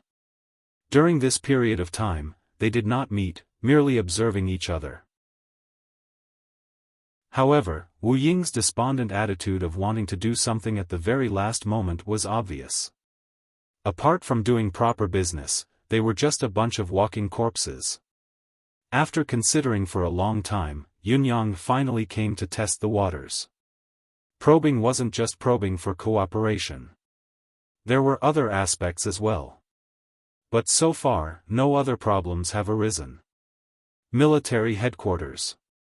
General Li came to the door of the deep and serene courtyard. "Lord Wu, this subordinate is here to report the completion of the mission." "Yes. My lord was right. It was indeed young Master Yun who instructed me to do something." "Yes. Greetings to young Master Yun, as per your orders." "Yes. Do you have any other orders, my lord?" "No. This subordinate will take his leave." "Yes." The conversation was extremely simple.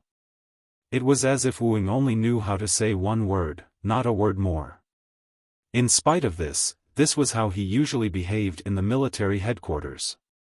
If it were not for his personal arrangement, he might not even have uttered a word. Inside, Wu Ying sat in front of the table as usual, carefully organizing the military's files and documents over the years. Beside him were a few booklets that had just been compiled. On Han Sanhe. On Xiao Jianhan. On the destruction of the 9 Supremes. On the dynasty. On the world's great generals. On generals and ministers. On the thesis. On the martial arts. On the imperial court and the martial world. On the difference between generals and marshals. There were also previous manuscripts and new ideas that Wu Ying had worked overtime during this period of time to tidy them up. The contents of these booklets could be said to be the essence of Wu Ying's lifetime of military knowledge and experience. He had dissected almost all the famous officials and ministers from the past to the present, with Wu Ying's personal understanding and comments included. All the classic battle strategies, and tactics were summarized without missing a single one. There was also the rise and fall of all the empires in Tianxian continent for the past 1,000 years, summarizing them all, pointing to the crucial points and writing down the pros and cons. When I die, these can be of some use to Yutang. Consider it the last bit of effort that I can do as the manager of the Board of War. Wu Ying murmured to himself. No, perhaps before I die, I should personally find a few suitable successors. If my efforts are left on the shelf, it'll be meaningless. The end of my journey has been revealed. I don't have much time left. If I continue to sit here, it'll only be a waste of time. There's no benefit to it. Why don't I go to the military camp to select bottom-level officers in a few days' time and train them myself? Only I understand what I've written best after all. I might as well go to the academy and see if I can find a few fated students to pass down what I've learned. I can even find a few successors for old Bai's life's work. Wu Ying, who was lost in his thoughts, was lost for a moment. When he snapped back to reality, he could not help looking at the table with a bitter smile. It was the booklet he had just written, the last volume that he had yet to finish. On how Yutang will unite the world. I probably won't be able to see the unification of the world. No matter what, the governance after the world is united will require more talents. I should indeed take in more disciples during my last moments and train some useful talents for Yutong. According to the current state of the continent and the recent changes, Lord Supreme Cloud has dealt with the imperial court, the martial world, the assassins, the sects, the royalty, and many other troubles. I believe that the war of unification will definitely start within the next 3 to 5 years. Therefore, there won't be much time left for me. I have to find the talents that I need as soon as possible. Otherwise, I'll have to manage the various parties once the war starts. Where will I find the time to train them? If I have someone to assist me in these matters, perhaps the efficiency can be greatly increased. My future thoughts can't be entirely placed on the board of war. For Yutong's future, I have to change. Wu Ying stood up and relayed his orders. Send a few invitations out for me. A few invitations. It was easy to say, but everyone who saw the names of the people invited to attend the meeting couldn't help but feel a jolt in their hearts. The weight of these invitations was simply immeasurable. It was truly earth-shattering. Fang Qingtian, Qiu Jianhan, Leng Daoyin, Tai Zheng, Old Mistress Shengwan. The 5 people who had been invited to the meeting were almost the empire of Yutong's pillars. Including Wu Ying, they had captured all of Yutong's military forces in one fell swoop, on the surface, in the dark, in fact, and even the spiritual leaders, without missing a single one. Wu Ying gripped the last invitation and finally chuckled bitterly. Do I still have the face to see him? He tossed the invitation into the fire. Cloud. There was only one word on the invitation, but it had already disappeared in the flames. Chapter 7:15. Qiu Jianhan and the others were shocked and they received the invitation. The indescribable shock was something they had only experienced a few times in their lives, but today, they actually felt intimidated. Each of them had received countless invitations in their lives. Even invitations from the royal family, or even from the emperor himself, were nothing to them. However, the invitation from this person today was not only unprecedented, it was something that they could never even dream of receiving in their entire lives. These old men could never imagine that this person would actually send them an invitation. Go at once. Old Marshal Qiu made his decision without hesitation. Fang Qingtian, Leng Daoyin, and the others reacted similarly. In fact, all of them felt as if the world was spinning. That ghost-like fellow actually sent out invitations? Discuss something? Could it be that the sky was going to collapse? If that was not the case, how could there be an invitation from him? This was not an ordinary appointment. The few old men were mumbling inwardly. He didn't come when your father is marrying his daughter-in-law, nor did he come when my grandson is getting married. What is he doing this time? Your father almost died last time and he didn't even make a sound. Why is he sending an invitation this time? Has this bastard gone mad? This was Wu Ying's influence. Shocking the world with a single feat was no longer enough to describe it. On the same night, Wu Ying sat before the table. In front of him were 4 marshals and an old mistress. They were all looking at him like they were looking at a rare animal. Wu Ying's expression was stiff, not saying a word. After a while, all 5 of them looked like they had just eaten **tea. What did he mean by inviting us over without saying a word? Ghost. Sir Wu. Qiu Jianhan almost called out the nickname Ghost General that he and the others had given to Wu Ying. He stroked his beard and said, "There must be something important that you've invited us over?" Wu Ying answered. What did he mean by Old Master Qiu turned his head away, panting heavily. Fang Qingtian asked, "What is it?" Wu Ying answered, "Something." He seemed a little distracted. Fang Qingtian fell backward. How could he not know that something was wrong? Tai Zheng said, "Sir Wu, please speak frankly." He was here to smooth things over. Wu Ying stopped talking at once, frowning as he pondered. These 5 people. Were they worth entrusting? Would there be any problems?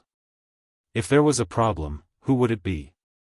Tai Zheng almost pulled out his saber. If someone else asked you a question, you would at least respond with an "an," but when I asked you a question, you actually closed your eyes. This was going too far. It's nothing much. I need your help, sirs. Wu Ying snapped out of his daze. The 5 of them snorted and rolled their eyes. Help? With this attitude of yours? Help you my ass. Everyone, take a look at this first. Wu Ying stood up and took out all the books he had written himself. He placed them on the table for everyone to read. Qiu Jianhan and the rest had decided that they would not entertain this fellow, but the names of these booklets before them were alluring enough.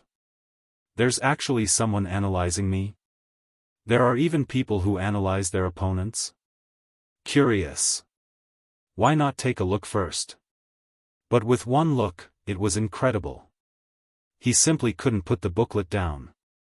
Wu Ying wanted to speak, but he lifted his head to look. Qiu Jianhan and the rest were looking at each booklet hungrily, like perverts who had seen peerless beauties. After reading one, they picked up another. Each book was like a treasure to them, and they could not bear to put it down.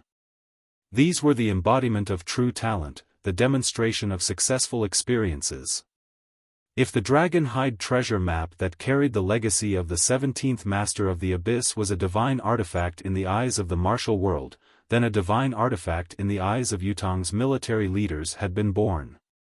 Yes, these were the booklets that Wu Ying had given out. He was actually willing to share these booklets. It could no longer be described as simply extravagant. No one was unfamiliar with these things, but this was the first time in history that they were truly integrated into a booklet and analyzed using the same system. Especially when the few old generals were involved, they felt even more enlightened when they read it. Fang Qingtian read a few books and sighed deeply, lifting his head to look at Wu Ying. This was truly a genius. An unparalleled genius. Wu Ying's expression was still cold and stiff, but in the eyes of these people, his face was even more beautiful than a peerless beauty. Amazing. Too amazing. Tai Zheng shook his head in admiration as he read. His fingers, which were twice the size of an ordinary person's fingers and resembled the root of a carrot, were flipping through the pages carefully, unable to put them down. There was really no word to praise him, he could only shout out his awesomeness. It did not take long for him to show off for 40 to 50 times. After a while, when everyone had calmed down a little, Wu Ying spoke slowly. Throughout this period of time, I've been reflecting on what I've learned in my life, combining the wisdom and experience of my predecessors to organize and compile these before me. It's estimated that it'll take a long time for all of them to be completed. About half of them aren't done yet. These aren't finalized yet, they still need to be fixed. There are still many parts that can't be understood by the successors if they're simply written in words, so, Wu Ying stuttered a little when he spoke. This was because he rarely interacted with people, but his expression was calm as he said, so, I'd like to find a few students from the military and the political side. I'll teach them the ways of being an official, the ways of being a person, the ways of war, the ways of socializing, the ways of ruling a country, the ways of unifying, and so on.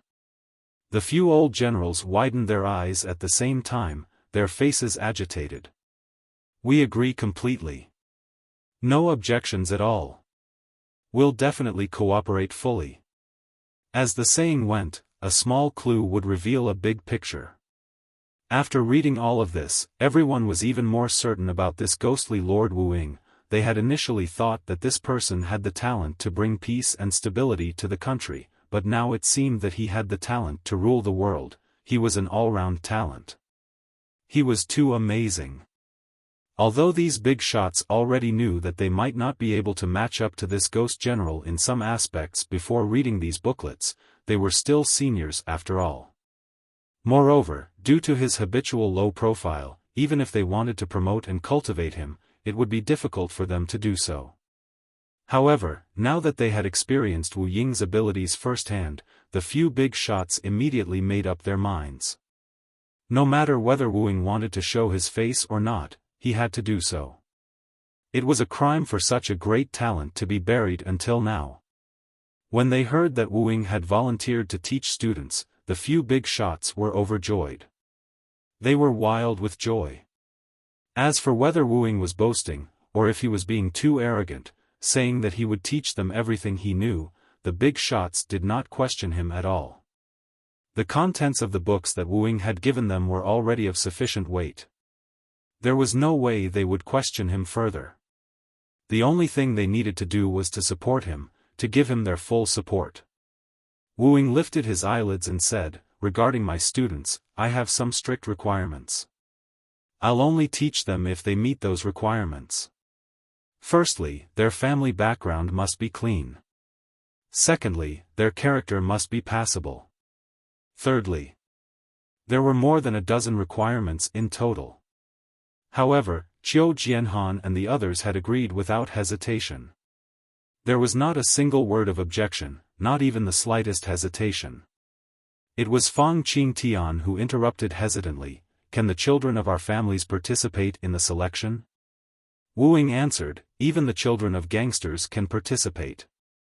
Fang Qingtian could not help coughing, feeling an urge to fight. "Isn't the way you agreed a little too offensive?" Qiu Jianhan and Leng Daoyin burst out laughing. Old Mistress Shengguan was enthusiastic as well. "Our Shengguan," Wu Ying cut her off, "the teachers of your children are better than me." The corners of old Mistress Shengguan's lips twitched. "Well, I really can't tell." Wu Ying then added, "I dare not snatch his disciple." Old Mistress Shengguan was stunned.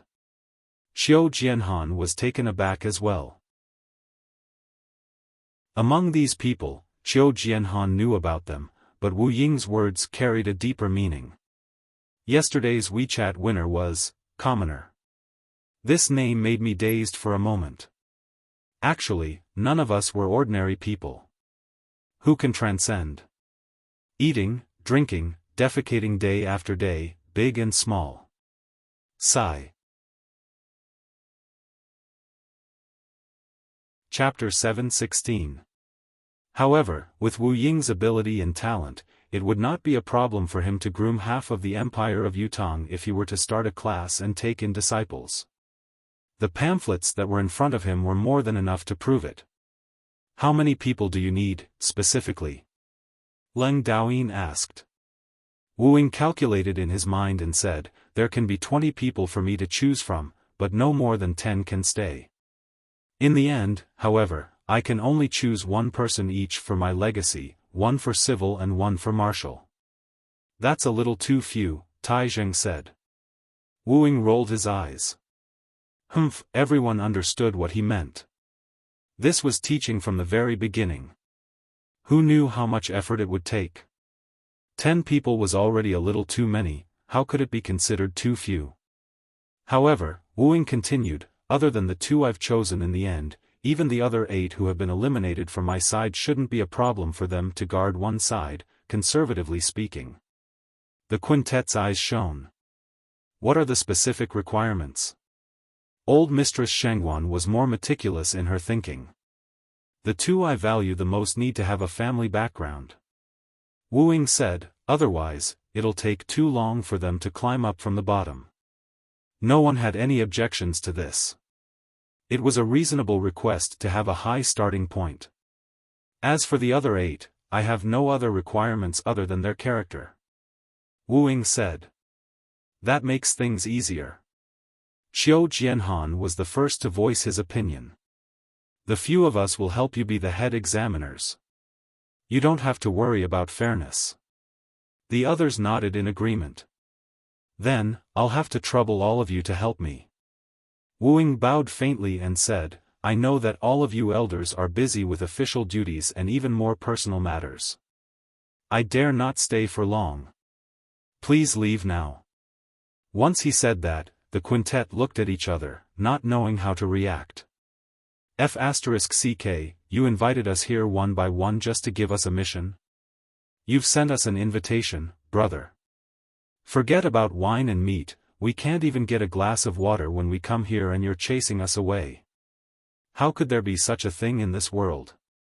Even if you have talent, great talent, and are amazing. Yes, you are amazing. Fang Qingtian did not know whether to laugh or cry. Wu Ying, aren't you going to take care of a meal? Wu Ying lifted his head to look at the old Grand Commandant coldly and said flatly, your humble servant has always been poor. Now, I don't even have a penny on me. All these years, we've been living off the government and wearing the government's clothes. We've taken too many advantages.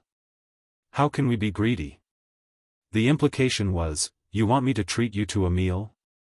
That's forcing me to be greedy, forcing me to fall. What do you mean? The five of them were once again dumbfounded and speechless for a long time. I'm convinced. Qiu Jianhan said angrily, this rascal, he really lives up to his name of Wu. The moment he said that, everyone was instantly reminded of the iron face just Good Samaritan. They could not help glancing suspiciously at Wu Ying's face, thinking to themselves, F*ck, don't tell me these two are twins? They were the two oddities of Yutong's officialdom. You and Wu Lai. Leng Daoyin finally asked, are brothers? Wu Ying watched Leng Daoyin's face quietly for a while before he suddenly asked, are all those with the surname Leng in this world your brothers? Leng Daoyin was exasperated.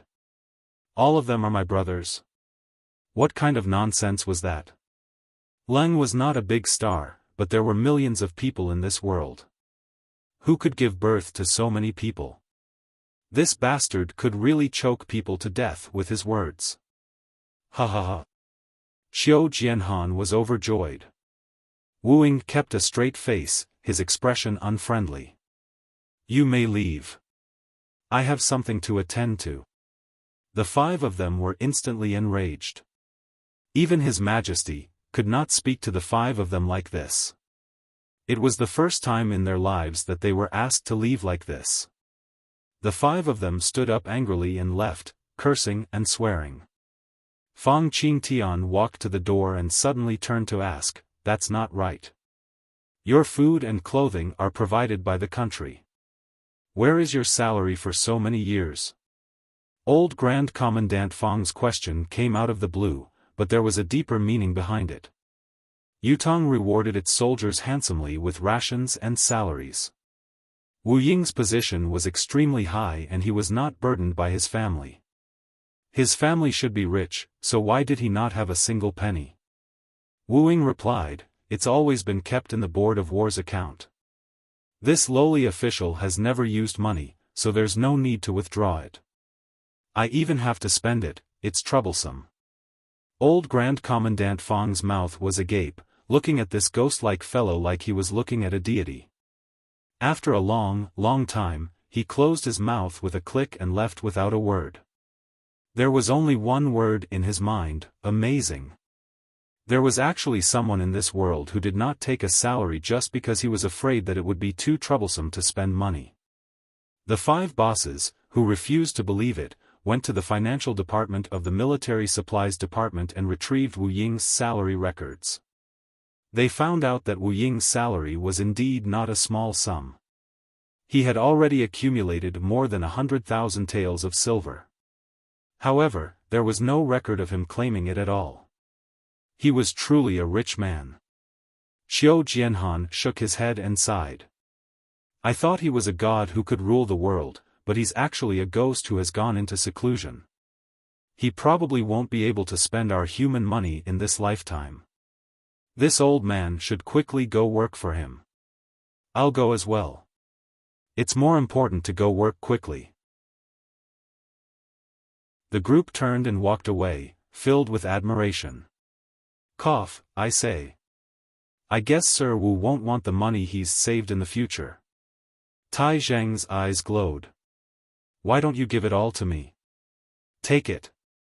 Old Grand Commandant decided right away. Of course, Tai Zheng was not going to spend it for himself. Wu Ying would not use the money anyway, so he might as well let Tai Zheng take it. The families of the martyrs could at least have a few more mouthfuls of food to eat. It was better than leaving them here to collect dust. If it were not for today's meeting, even if Tai Zheng and the other bosses knew that Wu Ying had such a sum of silver taels under his name and knew that he would not use it, they would not have done so either. Now, however, the situation was completely different. Wu Ying was even willing to give away such a precious book that contained his lifetime's worth of knowledge. What was a little bit of silver worth? How could a genius with such a noble character, unquestionable integrity, and magnanimity care about money? Therefore, he directly took it away and used it on someone who needed it more. It was the best. Tai Zheng's embezzlement of the money was justified. Yunyang soon found out about Wu Ying's actions. Facing Shui Wuyin's questioning gaze, Yunyang was silent for a long time. "Boss, how should we handle this?" "Let him be." Yunyang sighed. Shui Wuyin was rather reluctant. "But, he's one of the culprits. We can't just let him be, can we?" Although Shui Wuyin did not say it out loud, he was more or less indignant that Yunyang had spared Wu Ying the last time. The only difference between his mentality and Yunyang's was that Yunyang would sometimes choose to prioritize the bigger picture under certain conditions. Shui Wuyin, on the other hand, was much more straightforward. If one had done a bad thing, one would be a bad person for life. One should be killed. It had to be said that such thinking was rather extreme. "Let him be." Yunyang said, "You have to assist him in finding his disciples. You must investigate the background of these disciples and ensure that they are pure." Shui Wuyin heaved a deep sigh. He did not speak for a long time. Yunyang frowned. "Is there a problem?" "I only have one request." Shui Wuyin said boldly, "When Wu Ying dies in the future, no matter how he dies, I want to see his corpse." Chapter 7:17. The wind blew and the clouds surged, rising swiftly but dissipating just as swiftly. An unprecedented martial world catastrophe had begun in Tiantang City and ended in Tiantang City. Although many people had died during this period of time and the entire east district of Tiantang City had been reduced to ruins, there was almost no loss to Tiantang City itself. What was called a scene of devastation and ruins could only be rebuilt. It was not necessarily a bad thing for the buildings to be razed to the ground. There could not be construction without destruction. The destruction had been completed and the rebuilding process was just around the corner. The East District that had been renovated would definitely be cleaner and more uniform than any other district. It was entirely predictable. This was, in fact, a good thing for Yutong.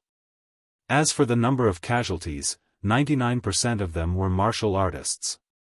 Whether it was martial artists or assassins, none of them had much to do with Yutong. On the other hand, the number of martial artists who had received Yutong's grace and returned their remains after this battle was no less than 100,000. At the very least, it was a great gain in terms of reputation. Most importantly, the assassin organizations that had been worrying Yutong were completely wiped out after this battle. Out of the hundreds of thousands of famous assassins who made a living out of killing, only 5 managed to escape in the end. Furthermore, these 5 people were released after receiving a favor from the Demon King.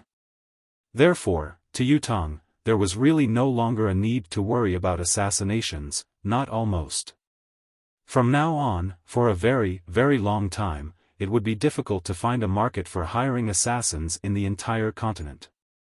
Furthermore, this situation was a great thing for the officials and magnates of the entire continent. After all, the wealthier and more influential a person was, the more they were afraid of death. Illness and assassination had always been things that wealthy people feared. Now that half of them would not be able to haunt them for a very long time, how could they not be elated? Therefore, after this incident, Yutong's reputation, whether it was in the imperial court or outside, had risen to a relatively high level. The only one who was unhappy and unlucky was probably Yutong's crown prince. What? I sent someone to snatch the dragon-hide treasure map? And killed countless top-notch assassins in 3 rounds? The crown prince was dumbfounded when he heard the report. His handsome face turned pale. When did I give such an order? How is that possible? The crown prince's 6 armies? The crown prince was dumbfounded. It's true that they belong to the crown prince's residence, but that's only in name, okay? Since when did I, the crown prince, command those people? These troops are all under my father's control. How could they possibly listen to my orders? If I could mobilize them, wouldn't I have? These were heartfelt words. Although the crown prince's 6th command consisted of only about 10,000 men, they were the most elite combat force in Yutong's army. Be it their cultivation base or their weapons and equipment, they were the cream of the crop. However, it was only a title. Even the crown prince himself had never thought of attacking this army. He didn't dare to. Because none of them really listened to the crown prince. Otherwise, even if it was a sneak attack, even if it was an opportunity to strike, even if the target was exhausted, how could it be possible to annihilate so many top-notch assassins with 3 volleys of arrows? If these people really listened to His Highness the Crown Prince's orders, His Highness the Crown Prince would probably wake up laughing in his dreams. He really wanted it to be a reality. But, someone, invite General Li here. I have something to ask him. His Highness's face slowly turned menacing. Your Highness, General Li said, he's busy with military affairs. Your Highness's arrangements have been completed. It's a waste of time to travel back and forth. Your Highness, please don't be so courteous. There's plenty of time for rewards and whatnot. The Crown Prince was furious. The arrangements I've made have been completed? There's no need to be courteous. There's even a reward? Bastard! His Highness sprung up and roared, this is framing. This is fabricating something out of nothing. This is slandering the prince, this is a huge scapegoat on my head. How can there be a future for me? His Highness was about to go mad. How could he admit to such a thing? Even if he really wanted to do so, he would never have said it so clearly. You've done it, there's plenty of time for you to do it. Not to mention that I didn't give you any orders. Even if it was really my intention, how can you explain yourself by letting 5 of the scariest assassins escape? I'm the one who invited them here. Now, it's me who wants to kill them, and I've already killed tens of thousands of their brothers. Such an irreconcilable feud has been planted on me. Even jumping into the lunar river won't be able to wash it clean. From now on, almost everyone in this world won't have to worry about assassins anymore, but I, the Crown Prince, will have to live in fear day and night. There's still me to be afraid of. Hen Bieli, Hong Zhan, or even the 5 peerless assassins working together to assassinate him at any time, anywhere, and at any moment. His Highness's face was contorted as he roared and cursed in a frenzy. Now, His Highness had basically become a general without an army. Other than a few rotten scholars, the rest did not have the slightest bit of strength left. His strategists were killed one by one, his teachers were killed, his guards, those who could be considered experts, were all wiped out. The Crown Prince thought about it carefully and was shocked to find that the only person he could discuss something with was the Crown Princess. Unknowingly, the talents around him, the heir to the Eastern Palace, had withered, there was no one he could use. Your Highness, this is obviously a trap set by His Majesty, King Xiaoyao, and the military. The Crown Princess looked worried. Other than being unsure if His Majesty is unaware of it or has acquiesced, the military and King Xiaoyao are definitely involved. The Crown Prince asked blankly, why is that? The Crown Princess answered, how can Your Highness not see the current situation?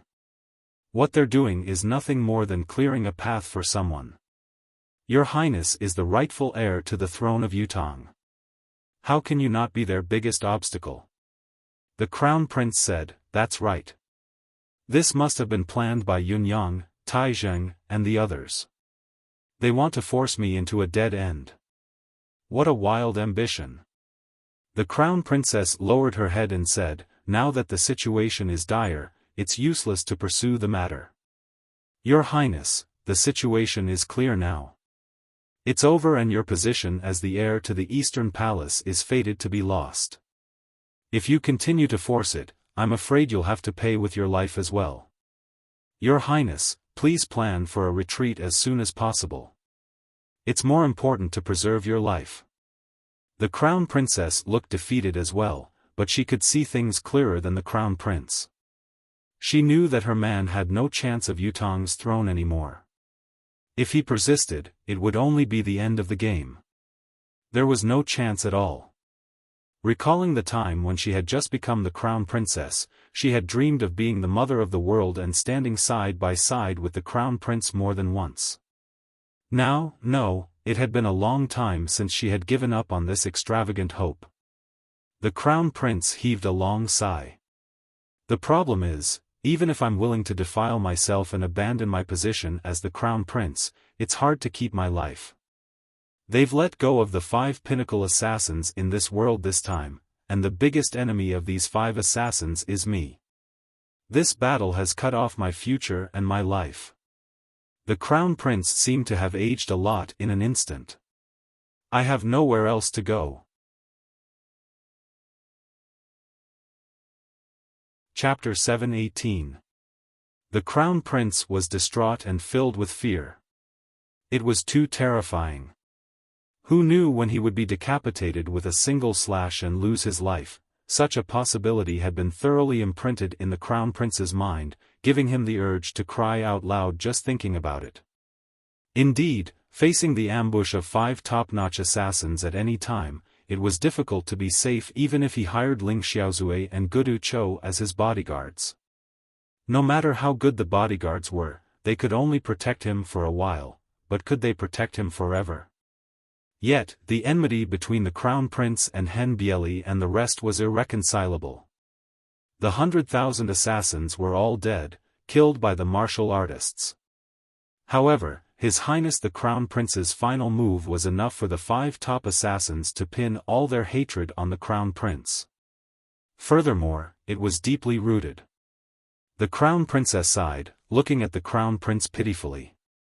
He had long known that it was impossible, yet he still held on to his wild thoughts and refused to give in, struggling blindly on the brink of death. Now, all his escape routes had been completely cut off. All his escape routes had been cut off as well. What else could he do? Now that things had come to this, who could he blame? However, it's not like there's no way out of this situation. The Crown Princess sighed. At this moment, there's still one person who can turn the situation around and save our lives. His Highness perked up upon hearing that. Who? Is it Father? It's a pity that even Father can't do anything to Hen Bieli and the rest. The Crown Princess said slowly, I'm not talking about Father, but Yun Yang, young Master Yun. The Crown Princess's words were earth-shattering. His Highness was stunned and speechless for a moment. His Highness the Crown Prince has come to visit? Yun Yang looked at Lao Mei, the corners of his eyes and brows filled with surprise. Yes. Invite him in. A meaningful smile hung on the corners of Yun Yang's lips. The arrival of the visitor was unexpected, but how could it not be reasonable when one thought about it? Yun Xiaoyao looked at Yun Yang, his lips moving before he finally sighed and said, You handle it. I have to excuse myself. What if His Highness the Crown Prince hugged his thigh and begged for mercy? What should he do?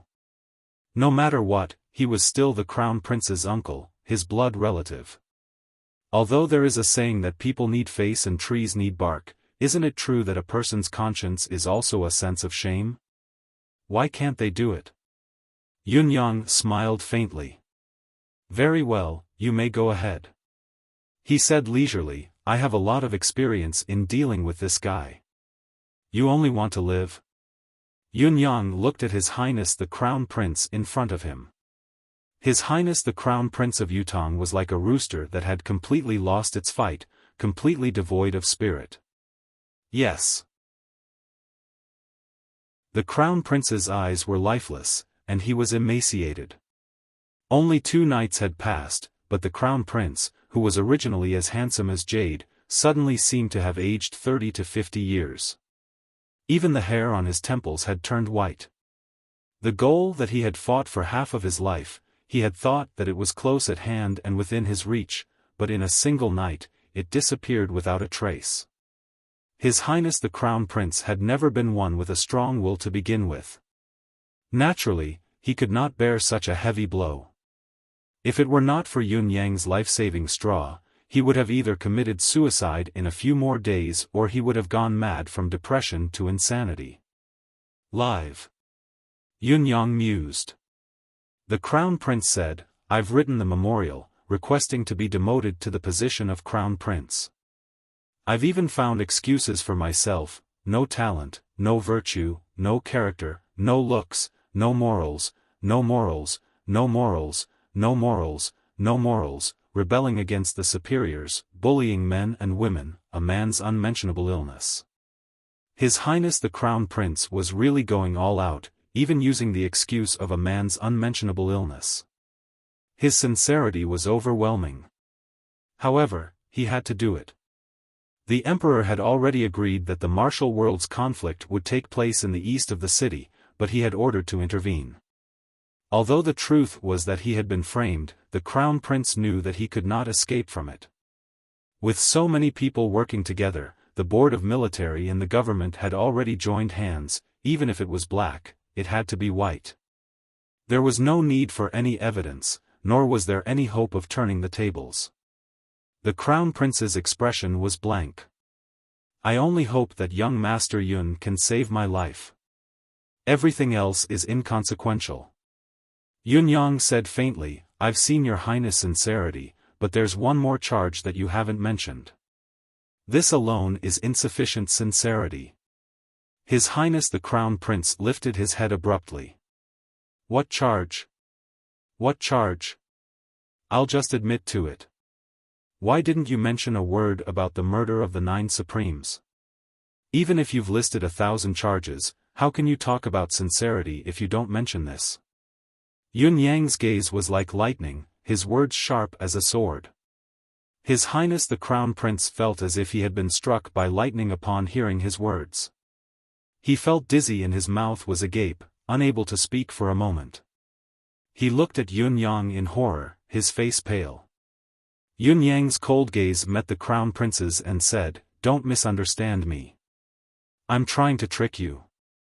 The murder of the 9 Supremes has been investigated by many parties and there's a conclusion to it.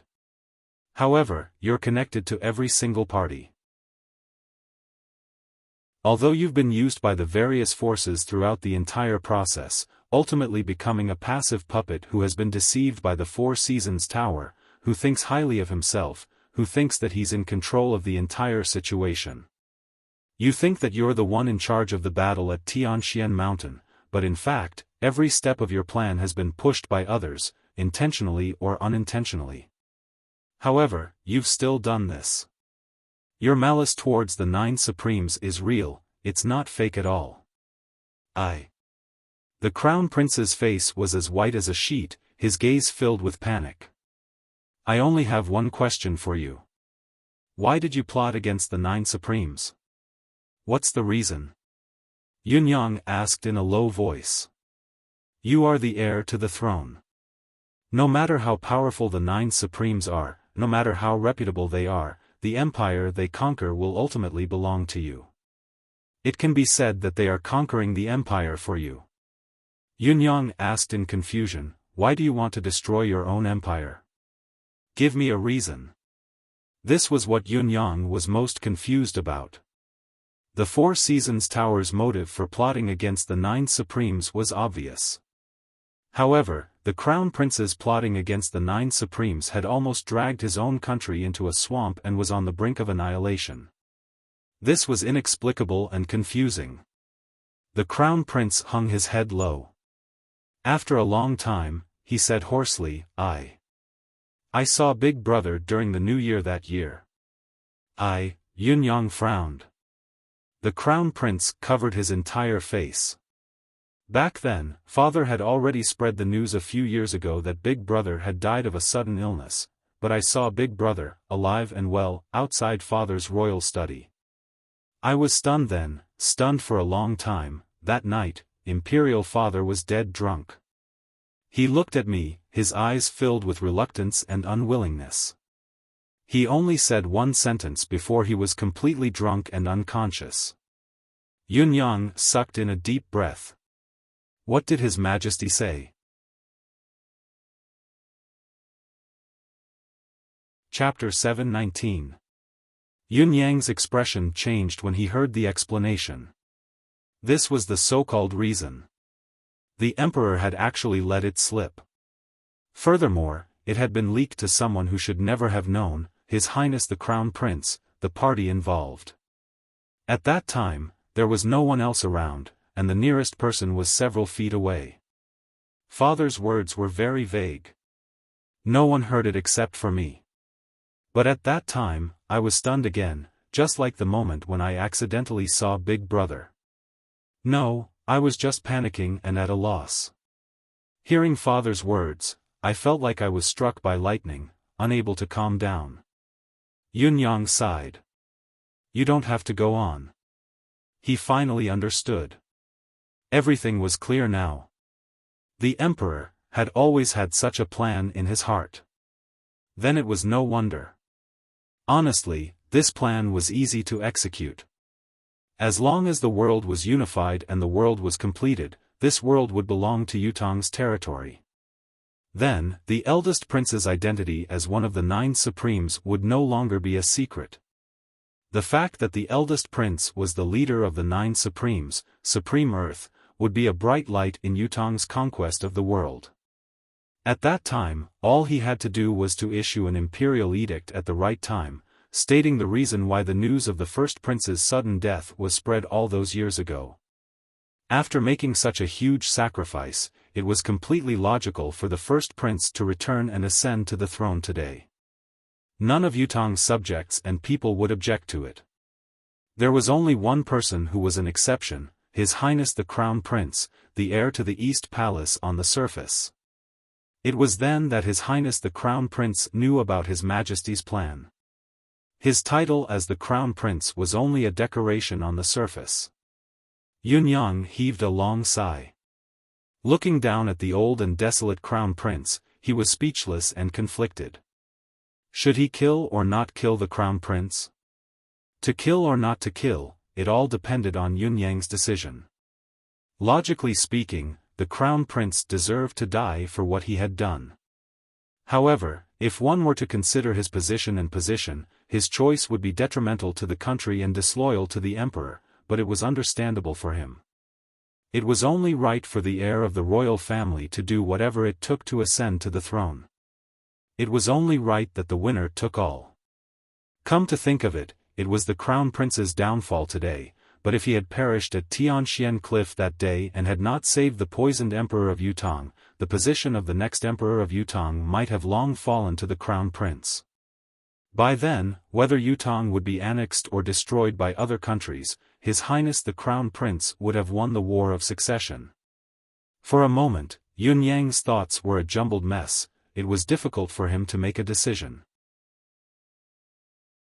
In a trance, he felt as if 2 pairs of eyes were watching him from afar. Old Ninth, my brother, is still my brother. Supreme Earth's words. Supreme Earth did not say it out loud. However, since he was willing to make such a sacrifice for his country and family, he probably wouldn't want to see his younger brother die in his own hands, right? But, what about the other brothers? There's still a way out if you want to live. A cold glint flashed across Yunyang's eyes. His gaze was misty because the 8 masked silhouettes seemed to have slipped past his eyes just a moment ago. His decision was made in that instant.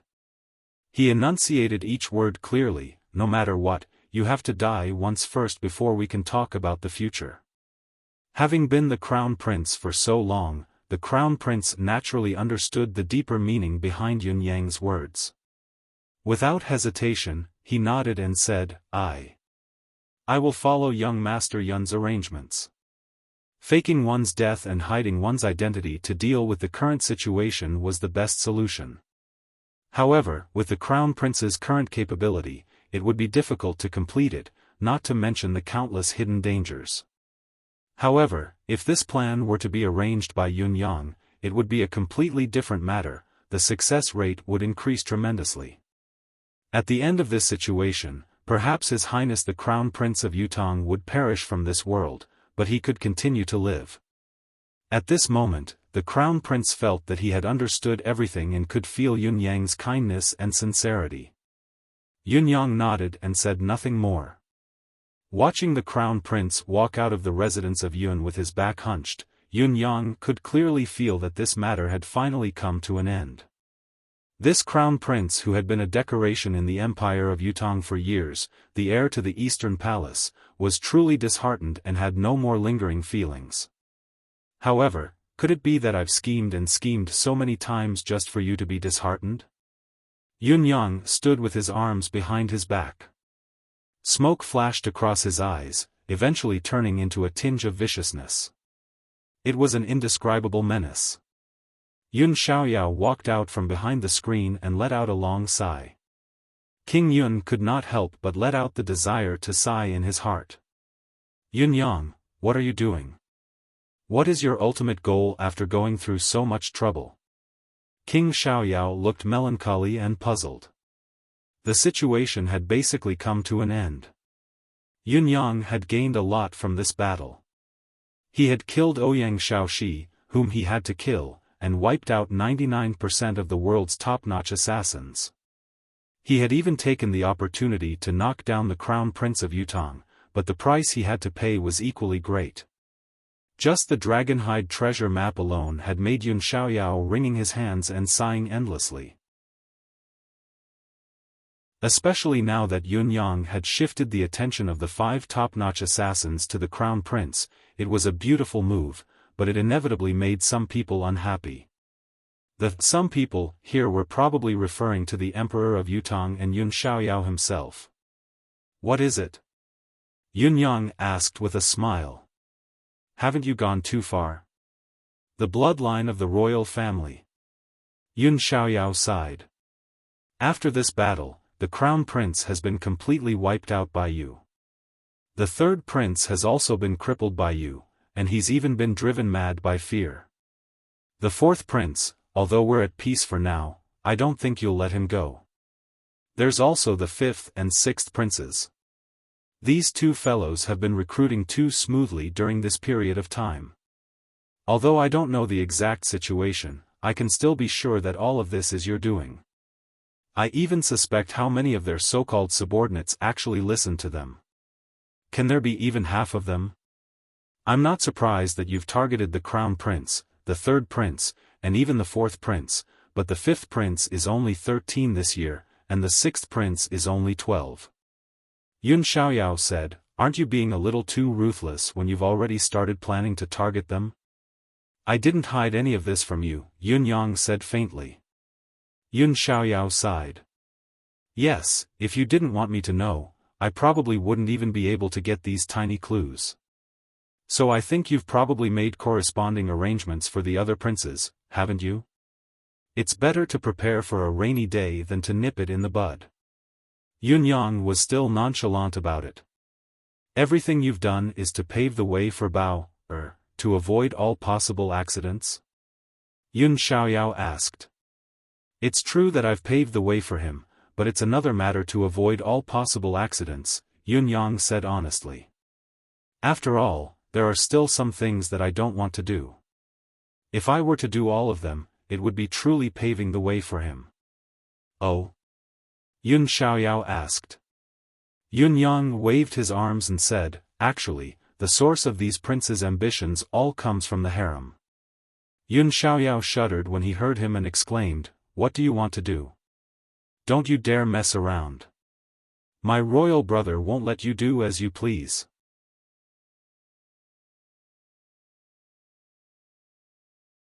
Chapter 720. Yun Xiaoyao closed his eyes and sucked in a deep breath. It was true that not everyone could stop Yun Yang now. At least, no one in the empire of Yutong could, whether it was Yun Xiaoyao or Yutong's emperor, Yu Peiza. As long as he wanted to do something, Yun Yang would accomplish it even if the entire empire of Yutong banded together to stop him. It had already come to this. "I've done what I can," Yun Yang said, "everything else will be left to bear fruit in the future." Yun Xiaoyao said, "Have you ever thought that Bauer doesn't live up to your expectations and can't live up to your expectations? No matter how you teach him, he won't grow up to be what we want him to be." "What then?" Yun Yang said, "Nothing. Let him squander as he pleases, as long as the empire that the 9 supremes have painstakingly built isn't lost to an outsider." He grinned. "That's enough."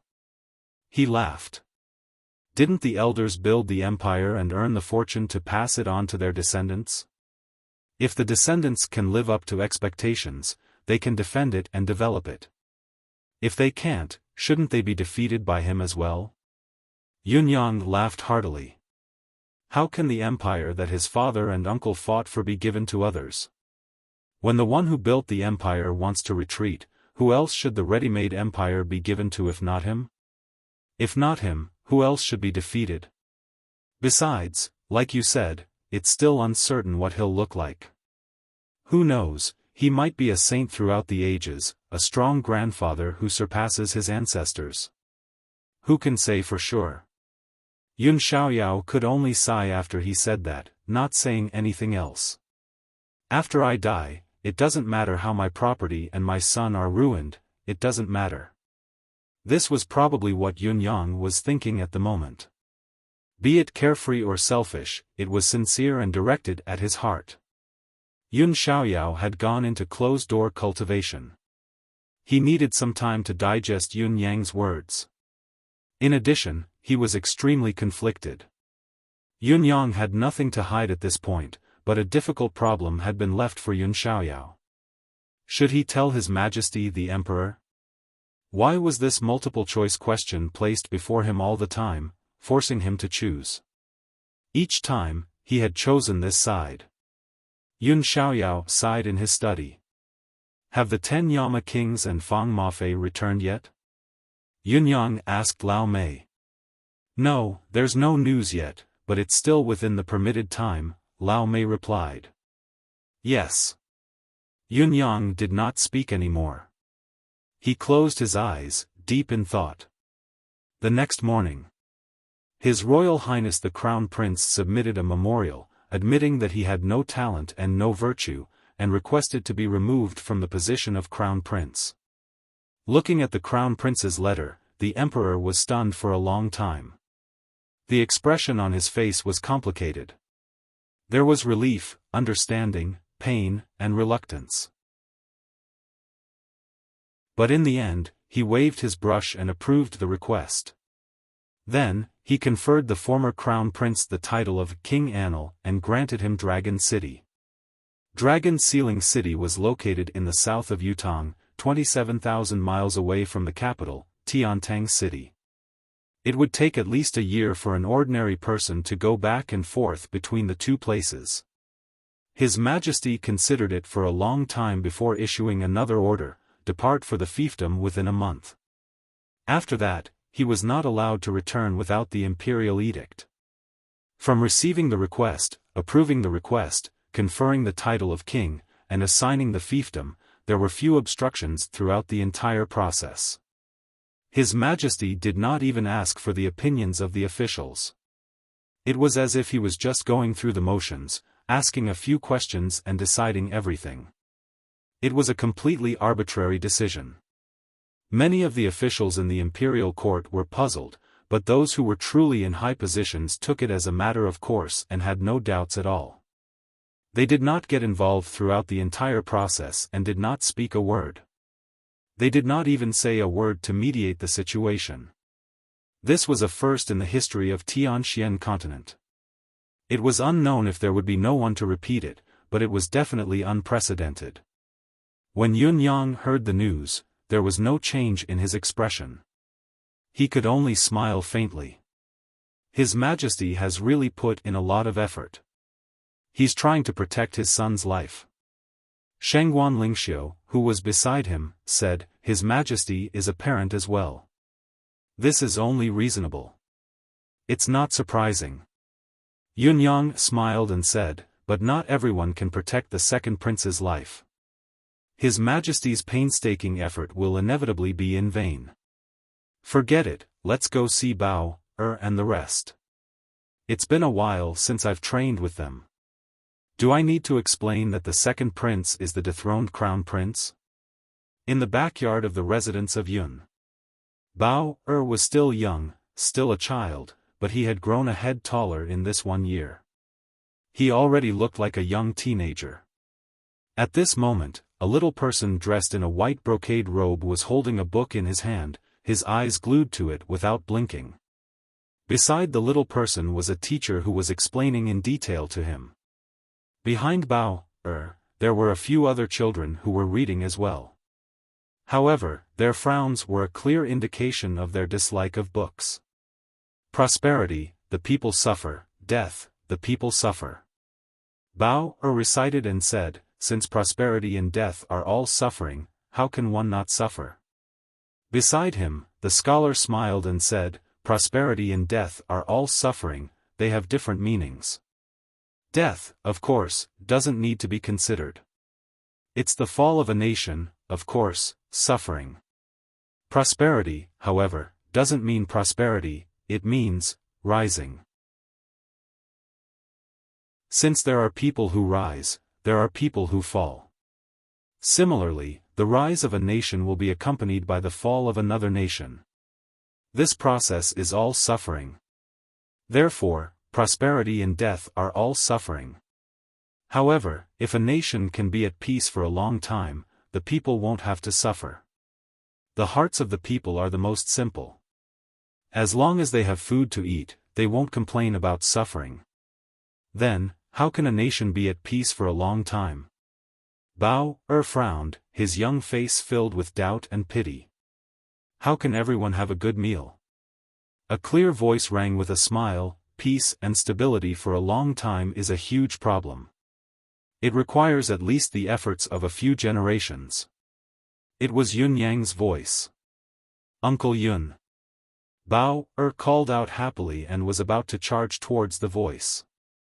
For some reason, he held himself back and looked at the two teachers in front of him, obviously waiting for their signal. Go on. The teachers chuckled. Only then did Bao rush over and reach Yun Yang's side in a flash, hugging his arm. Yun Yang squatted down and picked up Bao's tiny frame, continuing to explain with a chuckle, only with the tireless efforts of a few generations can the nation prosper and the people be at peace. Every citizen can have a good meal. The first emperor who founded the nation and established the dynasty had many things to do. The second-generation emperor mostly focused on recuperation, the third-generation emperor guarded the foundation and hid the wealth from the people. Only when it came to the fourth-generation emperor's rule can the nation be at peace and the people be well fed and clothed. However, if this can go on for a long time, the world will truly not be suffering. Yun Yang looked into Bao's eyes and said, Bao, how to make the world not suffer is truly a great knowledge. You have to learn well and put it into action. Only then will the people and the world be blessed. Bao asked, then how should I do it? How do I start?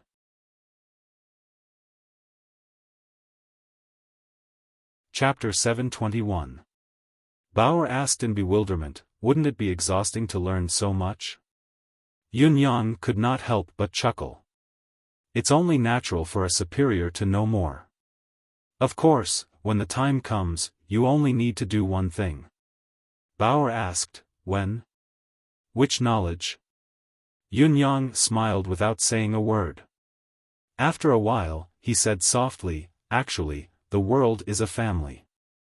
If you want your family not to be bullied, to be fed and clothed, to be free from suffering, you only need one knowledge. If you want everyone in the world to be fed and clothed, you only need one knowledge." Bauer seemed to understand, blinking his big eyes in confusion.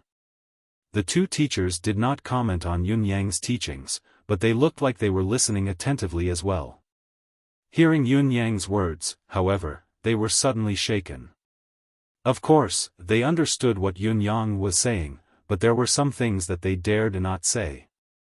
He only muttered, "One knowledge, one knowledge. I only need one knowledge." They could not help but think. Looking at Yunyang's gaze, they could not help but feel a little strange. Bauer was still too young.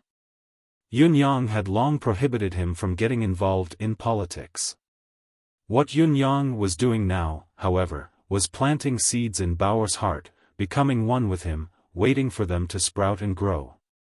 There were some things that they dared not say or could not understand, but Yunyang's words were enough to make it clear. However, the premise was that those who understood would understand, while those who did not would only walk another path. Could Bauer really understand? Looking at Bauer's contemplative face, the two teachers could not help chuckling bitterly.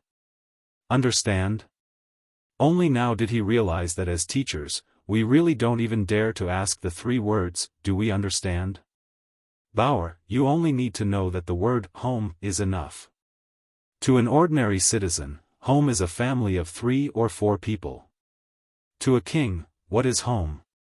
Bauer might not have understood this, but the two teachers felt like they had been struck by lightning as they lifted their heads to look at Yunyang.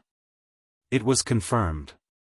Today, Yunyang was not here to teach Bauer, but to teach the two of them as teachers. What is home? The two Confucian scholars suddenly felt a heavy weight on their hearts. Aunt. Seeing that Shengguan Lingxiu had arrived, the other children crowded around her as well, tugging at her hands and complaining, "Auntie. What's the use of us learning all that nonsense here? Letting us go back to train is the right thing to do. Staying alive on the battlefield is our top priority. What can these books do?" Shengguan Lingxiu was initially all smiles as she watched the learning atmosphere, but her expression darkened when she heard this. Nonsense. What do you mean by a nuisance? Deciding the outcome of a battle from 1,000 miles away is a military principle. Are you really not going to move? If you dare to spout nonsense again, even if your teacher doesn't care about you, you will still be punished according to the family rules. The children immediately hung their heads dejectedly, but no one dared to retort. Family rules? The Shengguan family of generals' discipline was not something an ordinary person could endure. They were all dispirited. Yunyang could not help but be amused by the situation. He could not blame Shengguan Lingxiu for throwing a tantrum. These young fellows from the Shengguan family were all good fighters. Fighting in a group was like eating honey. They did not slack off even when they were studying military books and scrolls. Only the knowledge in books and the path of the sage had left them numb. During this period of time in the residence of Yun, he had been tormented to the point of whining every day.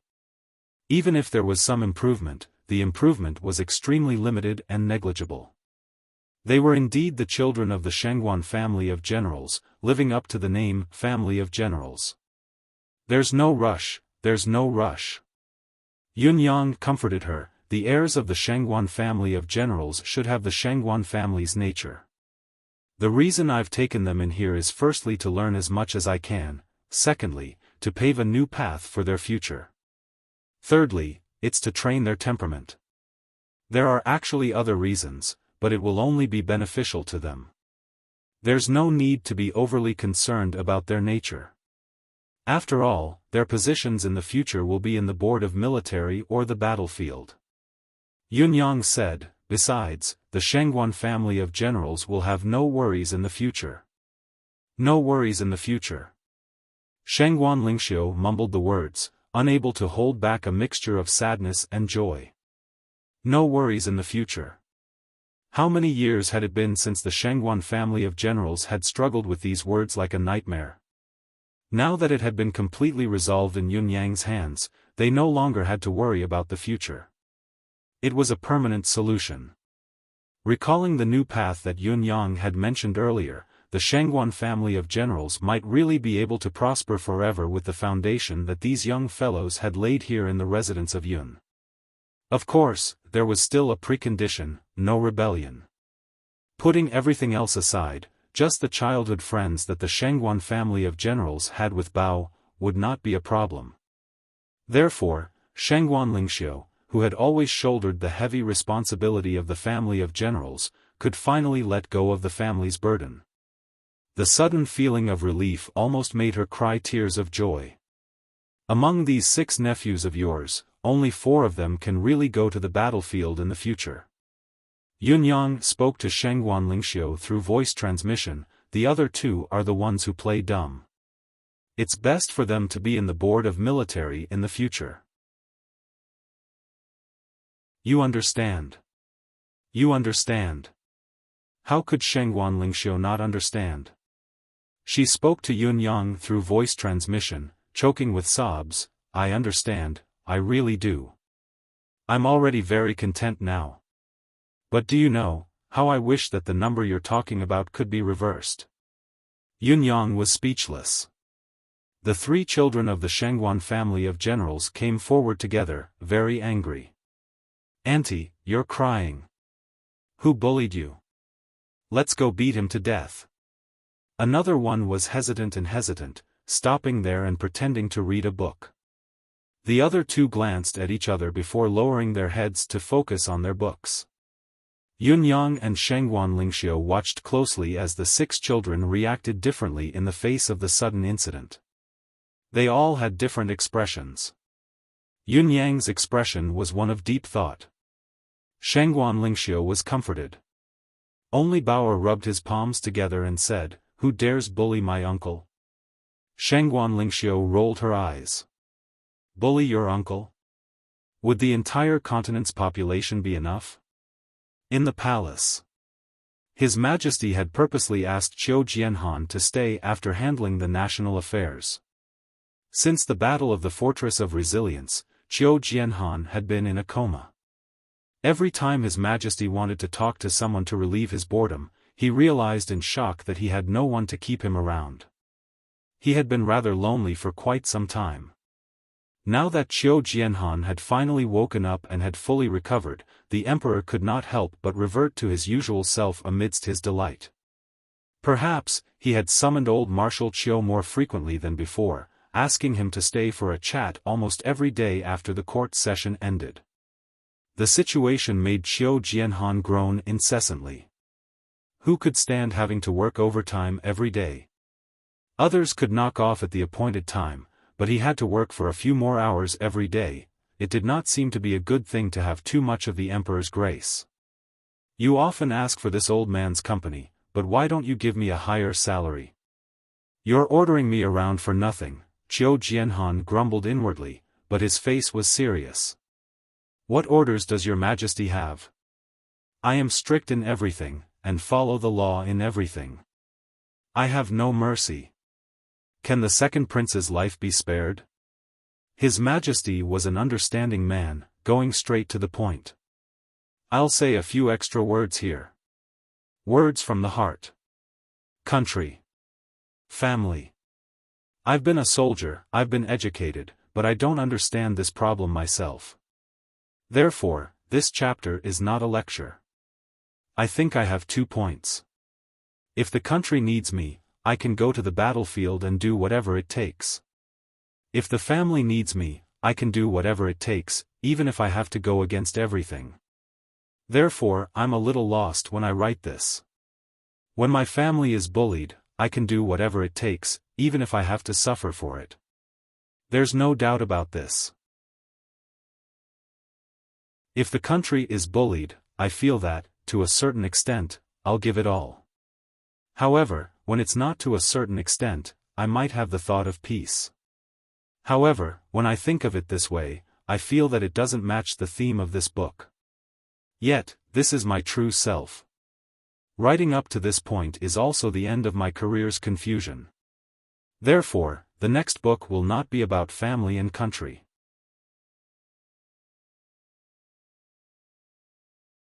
Chapter 722. Xiao Jianhan was taken aback, rolling his eyes inwardly. You're asking me about this? How would I know? Besides, what's the use of being strict and impartial? Your Majesty, why do you say so? This old official does not understand your Majesty's meaning. Please enlighten me, Xiao Jianhan said. Is Supreme Cloud determined to kill him? The emperor asked, is it possible to let him go? Xiao Jianhan's forehead was sweating. How would this old official know? Ask for me, the emperor said without hesitation. Xiao Jianhan was stunned. This old official, where should I ask? Ask for you? Who can help me ask then? Don't you know that Supreme Cloud has always been elusive? Only he can find someone. Who can find him? The emperor said, this is settled then. Go and ask. OL II has given up everything, he has nothing left. Why must he be so ruthless? No matter what, he is still my blood. Xiao Jianhan wanted to say more, but His Majesty had already asked him to leave. Go, go. I know you have a way. I believe in you. Xiao Jianhan left the palace gate in bewilderment. This matter. How should he explain it? Although it was not common for an emperor to encounter unreasonable officials, it was still a common occurrence. For example, Emperor of Yutong's three most trusted officials, Qiu Jianhan, Leng Daoyin, and Fang Qingtian, were all shrewd with age and eventually became the perfect example of rogues. Therefore, the Emperor of Yutong had a way to deal with rogues. Furthermore, he had even more ways to deal with other rogues. What was the most effective way to deal with rogues? Rogues usually had the upper hand, but when rogues met rogues, it was a matter of who was more roguish. His Majesty was saying, I don't want to be reasonable, so what if I don't want to be reasonable? Xiao Jianhan was very, very tired mentally. As the saying went, a hero's background was not important, while a roguish sage was not important. Now, Xiao Jianhan really wanted to say that a roguish background was not important at all. What should a courtier do when encountering an unreasonable and hooligan emperor? Sigh, Xiao Jianhan truly felt as if he had aged decades in this afternoon. He sighed endlessly when he got home, feeling helpless and helpless. Old gangster Qiu was truly at a loss. He wanted to give in and compromise, but could he really ask? That was clearly impossible. At such a delicate time, he believed that the emperor had long since paid attention to his every move. Even if he went to the toilet to take a bath or change his clothes, he would still be closely watched. If he were to look for Yun Yang now, the only outcome would be to expose Yun Yang. There was no such thing as a fluke. If Supreme Cloud's identity was exposed, Qiu Jianhan dared not imagine what would happen next. Therefore, when he returned home, other than sighing and feeling helpless, he did not do anything else. Then, he sighed inwardly. Once it came to the matter of his own bloodline, even the wisest emperor would be blinded by a leaf. Did the Emperor of Yutong really not know the possible consequences of exposing Supreme Cloud's identity? He obviously knew, but he still chose to force himself to think of a solution. He was still willing to believe that Supreme Cloud had the ability to deal with any crisis. Currently, his priority was to save his son's life, even if his son was not worth saving. As a ruler, as a parent, there were many things that one could not help but be selfish, even when they knew the truth. Old gangster Qiu, as a subject, understood this, but he could only sigh helplessly. Compared to old Marshal Qiu's helplessness, this period of time was a rare period of relaxation for Yun Yang. After the incident, everything had been settled. For a time, there was nothing to worry about. His country was at peace, and he was at ease. Therefore, he was left to polish his martial arts skills in the residence of Yun. It had become a routine for him to spar with Ji Lingxi every day, at least 3 to 5 times a day. Although Yun Yang's cultivation base was improving with each passing day, the endless divine art was progressing steadily, and he had Emmy's return as well as the help of his cheat. It was still insignificant compared to Ji Lingxi's improvement. Ji Lingxi did not even need to use the red light shield now, she could beat Yun Yang into submission with her own cultivation base alone. In spite of this, Yun Yang was not discouraged. He would rest and recuperate immediately when he was defeated, studying his techniques in between. When he had recovered and felt that he had improved, he would fight Ji Lingxi again. Ji Lingxi did not have much interest in such a contest in the beginning. After all, there was a great disparity between them. Her cultivation base had truly improved by leaps and bounds. No matter how flawless Yun Yang's techniques were, it was difficult for him to escape defeat when faced with an unparalleled force that was difficult to defend against. However, as they fought, she grew more and more spirited. After all, Ji Lingxi's cultivation base was growing too rapidly. Her state of mind, especially in actual combat, was far from being able to match it. Although Yun Yang's attack was weak, his recovery ability was astounding. He was the perfect sparring partner for Ji Lingxi to completely absorb the sudden increase in cultivation base and use it for her own. In addition, Ji Lingxi also wanted to see how long her strange method of cultivation base growth would last and how far it would go before it was complete. Now, Ji Lingxi could feel that her current cultivation base had very likely surpassed the level of Dao realm. As for the known cultivation realm in this world, it only stopped at the 9th tier of Dao realm. However, this knowledge was still not enough. Even though she had obviously surpassed the limits of this world, how could she confirm and proceed to the next step? What was the specific realm? There was no way forward. Ji Lingxi did not know anything about this, neither did Yun Yang. In fact, no one in the residence of Yun knew. Yun Xiaoyao, Lao Mei, Fang Mafei, none of them knew. Yun Yang had asked the 10 kings of the Yama underworld about this, but it was a pity that the 10 Yama kings were clueless about it as well. Instead, they had promised to ask on their master's behalf when he came out of his closed-door cultivation. Such a high-end question could only be answered clearly by those seniors and experts who were above the pinnacle. Yun Yang did not mind. After all, he had always thought that Ling Xiaozui and the rest would be back in a few days anyway. They should know about the level above Dao realm. If such a thing were to happen, perhaps it was the first time it had happened in this world. She had broken through the highest level that a cultivator could reach in this world, yet she did not know where she should go on the road ahead. That was not right. Although Ji Lingxi did not know the name of the road ahead, nor did she know where it led to, she was still walking on this path resolutely. She should be striding forward at an extremely high speed. Such a cultivation method was not intoxicating, but rather intoxicating.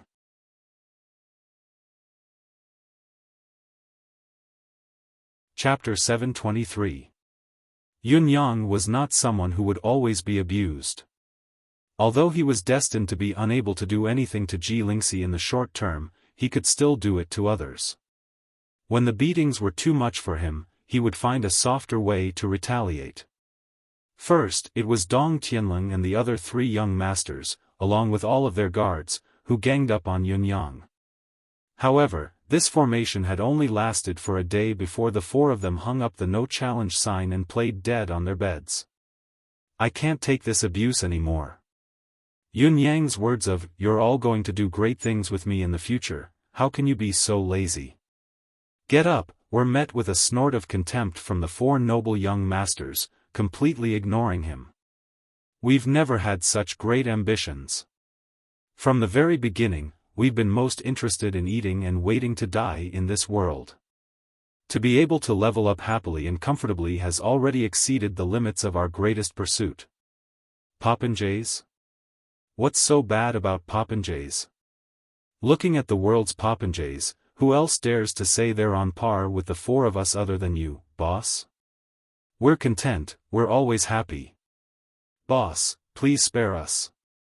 We're really not made of that pinnacle material. Yun Yang was speechless and helpless in the face of the four young masters' tearful pleas and professional behavior of playing dead. Faced with such unmotivated fellows, Yun Yang was helpless even if he had 1,000 tricks up his sleeves. Are you all bragging when you say you're going to do great things with me? We do want to do great things, but there are prerequisites. The degree of hardship has to be within the limits of what we can handle. The fortress of resilience has already used up all of our ambition, loyalty, and spirit. Our future endeavors have to be built on something that isn't hard at all. It would be best if we could still live comfortably. Yes, it would be best if we could live comfortably and be envied by others while accomplishing a great undertaking that others can only look up to. Faced with such arguments, Yun Yang had to suppress his urge to kill several times before he could do so. In fact, the four of them did not dare to say something directly. Even if we need to train to become strong, we can do it step by step. We don't want to become fat in one bite, and we refuse to be abused. Big brother, your strength is so much higher than ours. You want to spar with us, but in fact, you want to vent your frustrations. Do you think we don't know that? Do you really think we are stupid? You seem to be addicted to getting beaten up every day, but we don't have that kind of addiction. Besides, you were hit by a beauty, but we were hit by you. We are not masochists, and we will definitely not be your target for venting. Yun Yang did not have a suitable outlet to vent his frustrations when these fellows refused to cooperate. Helpless, he began to train his spiritual beasts instead. Thus, the 5 whiteys became his punching bags. Where's your monkey? Yun Yang's sudden question stunned Ji Lingxi. Ji Lingxi's beloved pet, the 1,000 illusion monkey, was a solid 8th level mystical beast, only slightly lower than the Eclipse Panther. However, the 1,000 illusion monkey was a spiritual species of heaven and earth, so its chances of leveling up were higher than the Eclipse Panther's. If the two were in the same level, the former's power would be a notch higher, especially the 1,000 illusion monkey's unique gift of being able to transform into a myriad of forms.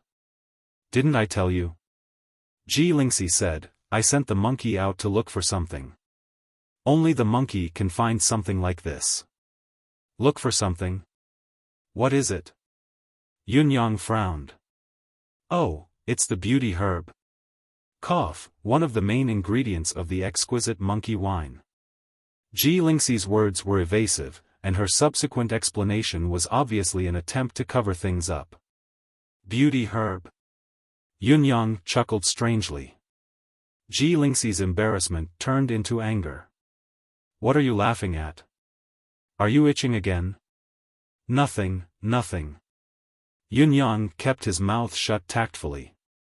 Yun Yang did not know if the beauty herb was the main ingredient of the monkey wine, but he did know that the beauty herb had another effect. It could wash away the disguise that had been applied to one's face. It was obvious that Ji Lingxi was trying to remove the layer of ointment that he had applied on her.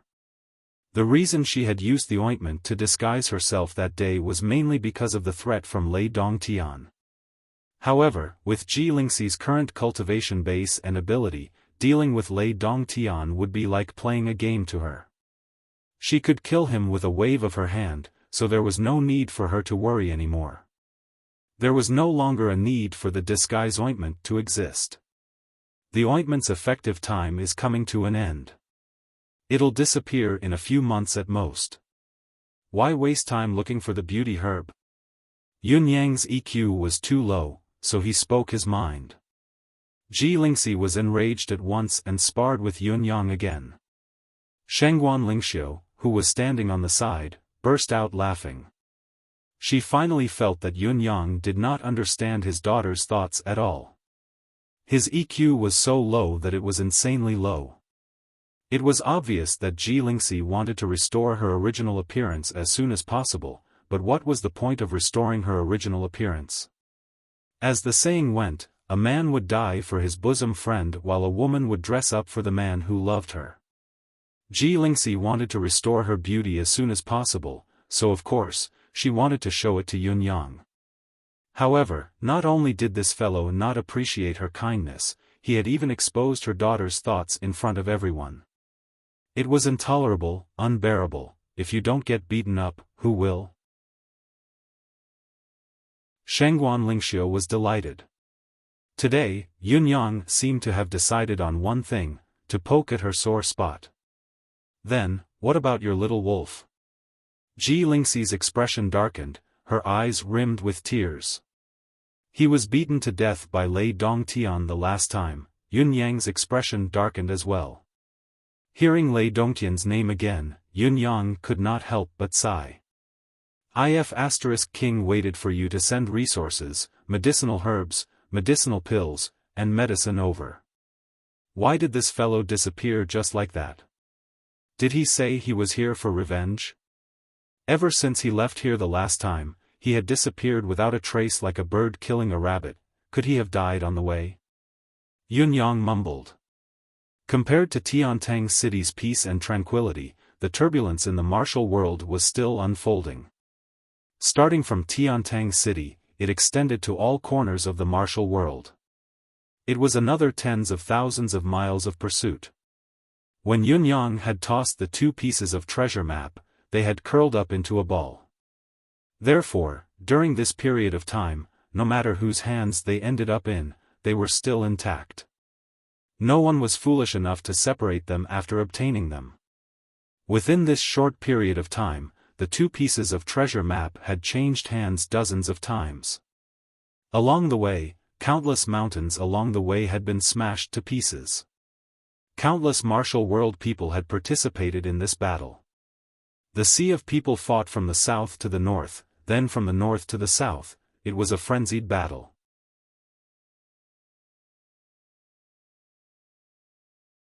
Chapter 724. Watching as more and more people died in the fight for the treasure maps and the scale of the fight grew more and more terrifying, the 10 kings were increasingly shaken. When would this martial world catastrophe that started in Tiantang City end? Towards the end, he saw some experts who were not weaker than him jump out one by one, and then die a violent death. He saw some bold and skillful experts risk their lives to snatch the treasure map, but they were immediately blocked by others, surrounded, beaten up, and madly slaughtered. Putting themselves in their shoes, the 10 Yama kings felt a chill rising from the soles of their feet to the top of their heads. This is a catastrophe that has never been seen before. King Chujiang's eyebrows were twitching, his facial muscles twitching unconsciously. Perhaps, this is a martial world catastrophe that is rarely seen in 100,000 years. Even in the legends, I've never heard of a catastrophe of such a scale. Be it the number of people involved, the range of coverage, or the number of deaths, it's unprecedented. After this war, the entire martial world will be peaceful for many, many years. That's right. The number of top-notch experts in this world will be reduced by at least a third, maybe even more. The 10 kings could all see this, but they could do nothing about the current situation, and there was nothing they could do. Not only could they not stop it, they had to add fuel to the fire. Moreover, it was absolutely impossible even if a deity came out to stop the war now. Everyone's eyes were bloodshot. What good does this martial world catastrophe bring to Yunyang if it continues? Why did he deliberately set up this trap? The 2 dragonhide treasure maps are the real deal. First Court King Qingguang asked. Only with effort will there be returns. The benefits that Yunyang can reap are endless. At least to him, the price of the dragonhide treasure maps is worth it. In fact, it's far more than that. Emperor Song sighed with melancholy. Now that the continent's struggle for hegemony has basically come to an end, Yutong's dominance is already a foregone conclusion. As long as we annex the other countries according to the sequence, we can completely unify the continent and pacify Tianxian. If there is any force in this world that can interfere with or even reverse this trend at this critical moment, it can only be the forces of the Jianghu. Whether it is to assassinate a general amidst an army of 10,000, or to gather a large number of powerful men to face them head-on, the people of the martial world are an unstable factor for Yutong to unify the world. Do you know what kind of benefits the other empires other than Yutong can offer in exchange for the intervention of the martial world forces when it comes to a critical juncture? For a country that was about to perish, what price couldn't they pay? On the other hand, no matter how amazing a person is, there will always be a price that can be bought.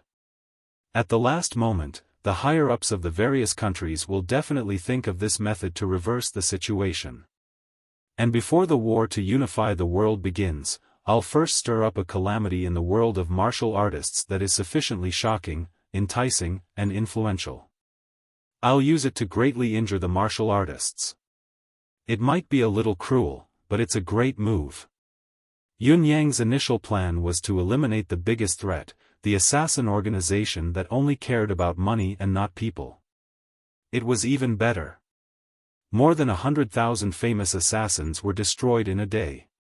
It could be said that half of the threat from the martial world forces had been removed.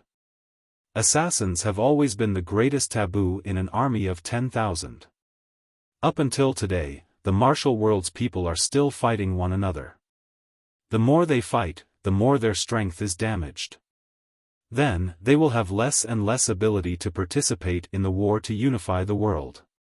I think that when this calamity ends and the whereabouts of the two dragonhide treasure maps are completely unknown, the survivors will not only have to worry about their enemies coming for revenge, but they will also have to spend a lot of energy to settle down their families, heal their wounds, and improve their skills. I'm afraid they won't have the mood to participate in the war to unify the world. Other than that, there's another advantage to Yun Yang's plan. After the battle in Tiantang City, the entire martial world will owe Yutong officials a favor. As long as this favor remains, when the martial world's calamity ends, Yutong will be able to arrange the follow-up and come up with any corresponding strategies without worrying about interference from the martial world forces. This is a calamity that has the martial world's forces down to their very bones. Whether it's the start, the reason, the juncture, the time, or even the diversion of the calamity and the diversion of the tiger from the mountain, everything has been arranged perfectly and seamlessly. Emperor Song heaved a long sigh. Young Master Yun Yang is indeed a genius of his generation. He has foresight and is meticulous at every step. I'm not nearly as good as he is. First Court King Qingguang could not help feeling dissatisfied and confused by Emperor Song's words. He said, "Everyone knows that young Master Yun has a good mind, but he can't be as good as you say, can he? Your brain is widely acknowledged as the best among us brothers. If you're not nearly as good as him, wouldn't we not dare to talk to him?" Emperor Song glanced at his brother mockingly and said, "Have you forgotten who Yun Yang is? Other than being Supreme Cloud, he's also Supreme Wit, the Supreme Wit of the Nine Supremes. Do you know how he grasped the opportunity in this situation? How much benefit has Yutong gained from this incident? You can't even think about it, yet you're still trying to compare yourself to him. You're right about one thing. All of you should really talk to him less in the future, or else you'll have to bargain for him on your own accord when he buys all of you over." The other kings were puzzled. "Oh, third, we all know that we're not as good as you. Can you please explain in detail? Is that Supreme Cloud really as sharp as you've said?" Emperor Song snorted and rolled his eyes, saying, "Let's start from the beginning. Actually, from the moment Dong Tianlong revealed this, I've already told all of you that this was 99% of Yun Yang's setup and manipulation. It's just that even I didn't see it too far back then. At most, it was because of the importance of the Dragonhide treasure map that I connected it to Yun Yang's plot. What he's plotting is not trivial. It's only now that I've come to this that I can fully understand the whole story. The starting point of Yun Yang's plot was to borrow Dong Tianlong's hand, using his popinjay appearance to toss out the Dragonhide treasure map flawlessly. The four popinjays completed this foreplay with their exquisite performance and stayed out of the matter as victims. This is also the fundamental reason why the four young masters who started it all remained unscathed when the entire martial world was torn apart, with ghosts weeping and deities grieving. It's always been said that the best liar can win people's trust with 9 truths and 1 lie. However, Yun Yang's plot can be seen through at a glance, but can you not jump into it? That's the 17th master of the Abyss's legacy map. Don't you think it's amazing just because of this? Can you take it if it were you?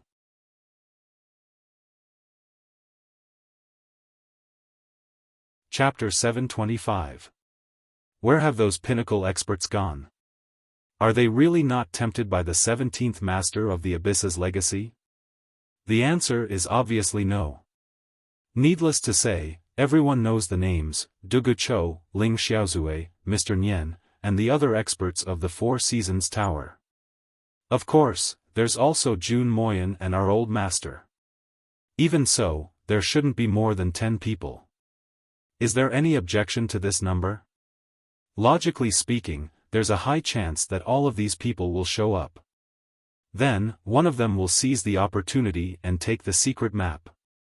Those who act later will sigh at their bad luck and lose the treasure, but they won't make a move to fight to the death. In short, as long as a peerless person appears in this fight would have ended a long time ago. However, in reality, none of them have appeared. Here comes the question, why haven't any of these people appeared? It's obviously a rare treasure that's tempting enough. Actually, the reason is simple.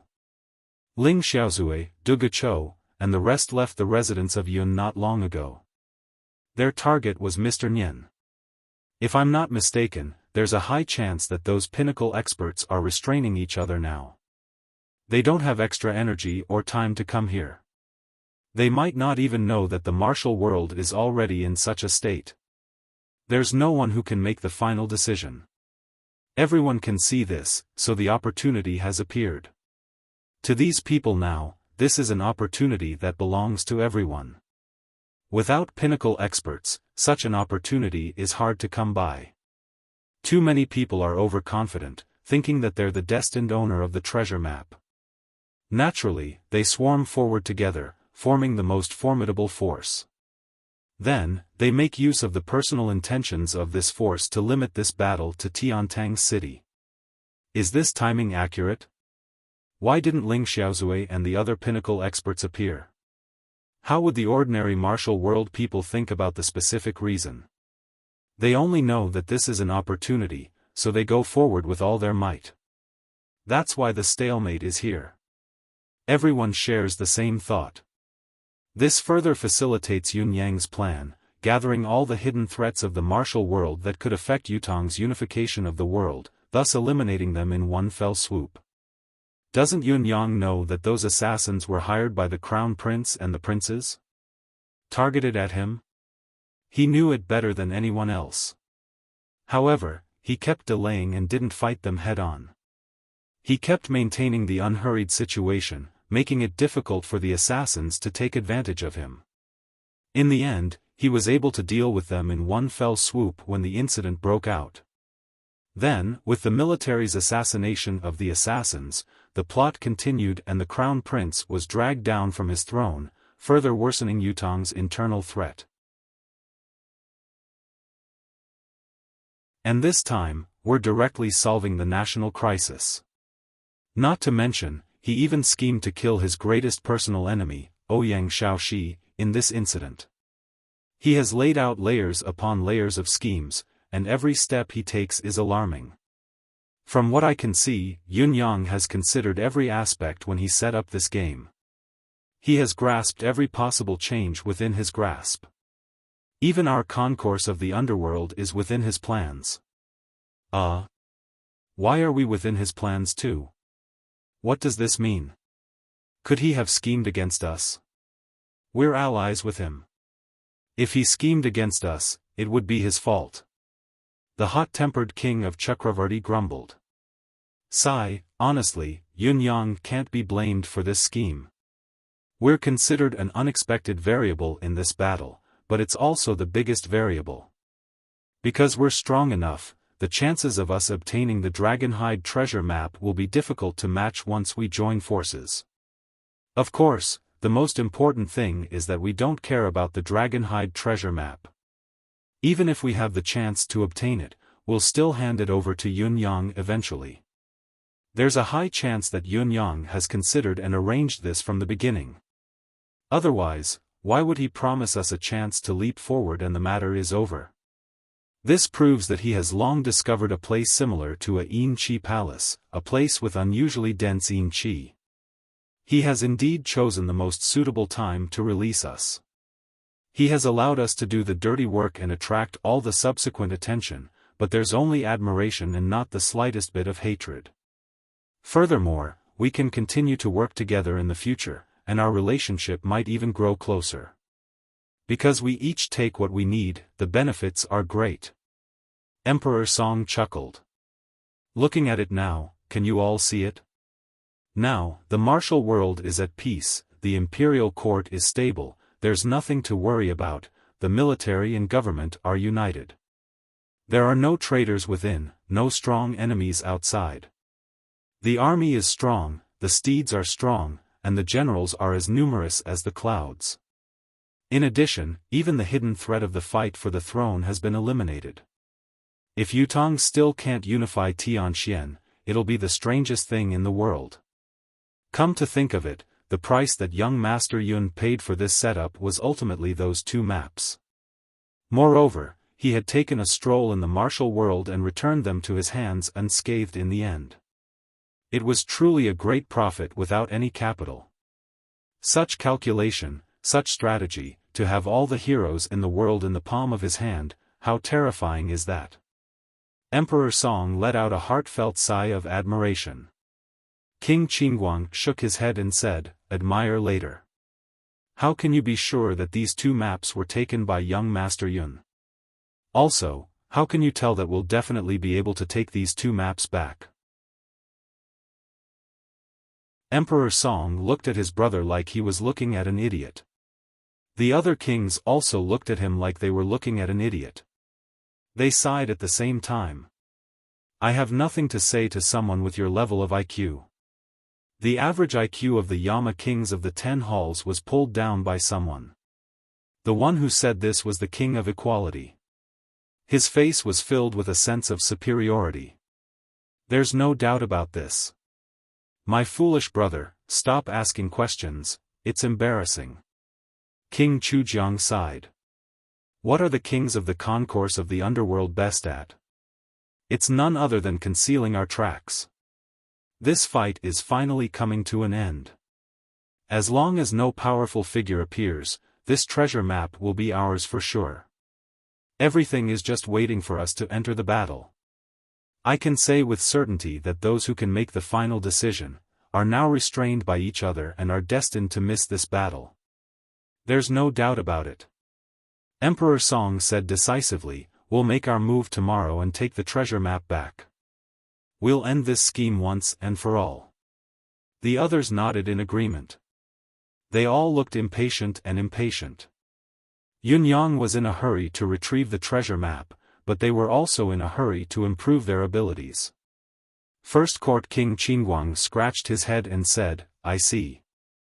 He was also in a hurry to retrieve the treasure map and obtain the opportunity to improve his ability that Yun Yang had promised. As he thought about it, he understood what was meant by no doubt. He was already in such a hurry, what else could he do? Although Yun Yang had put it nicely, the item was in his hands. If he said he would not give it to him, what could he do? If he could not retrieve the treasure map, why would he need the opportunity Yun Yang had given him? This was a simple and obvious matter that would benefit both parties. At this moment, the few fellows who could make the final decision that Emperor Song had mentioned were in a sorry state, but they were indeed destined to miss this battle. Yun Yang's calculations were correct.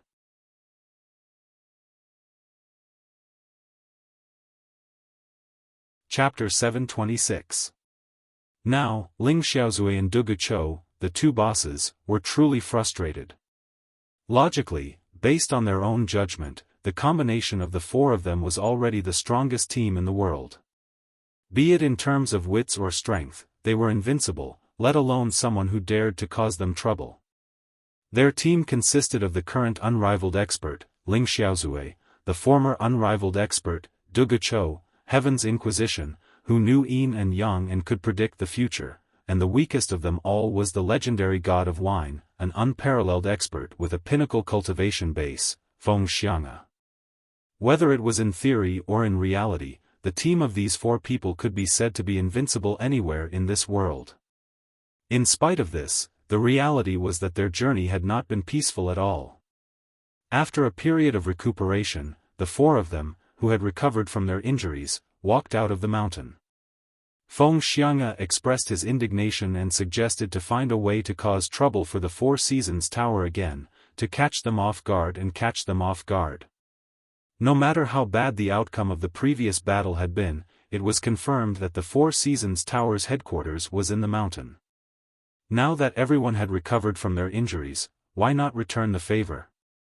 The reason they had been tricked the last time was because they had not been aware of the ambush. Now that everyone was on guard, how could they be ambushed again? When he made his move this time, he was planning to catch the enemy off guard. He should have succeeded in one strike, and it was flawless. Ling Xiaozui and Dugu Chou thought that Feng Xiang'e's suggestion was reasonable. In particular, Ling Xiaozui had another concern in his heart. Honestly speaking, it was the most appropriate thing for them to go back and look for Yun Yang to discuss their next move. However, based on the various assessments, there had to be a problem among the four of them. If they could not find this person and brought him back hastily, it might lead to a greater disaster. On the other hand, if they were to attack the Four Seasons Tower again, regardless of whether there was a trap or an ambush, they would be more certain of their own people after experiencing it. It was better to clear their surroundings and return only after they had come to a conclusion, in order to avoid any lurking dangers. If he and Dugu Chou, two top-notch experts, had actually done something that they were unaware of, they would become the biggest joke in the martial world. Not only would they be a laughingstock, they would be shameful for all eternity.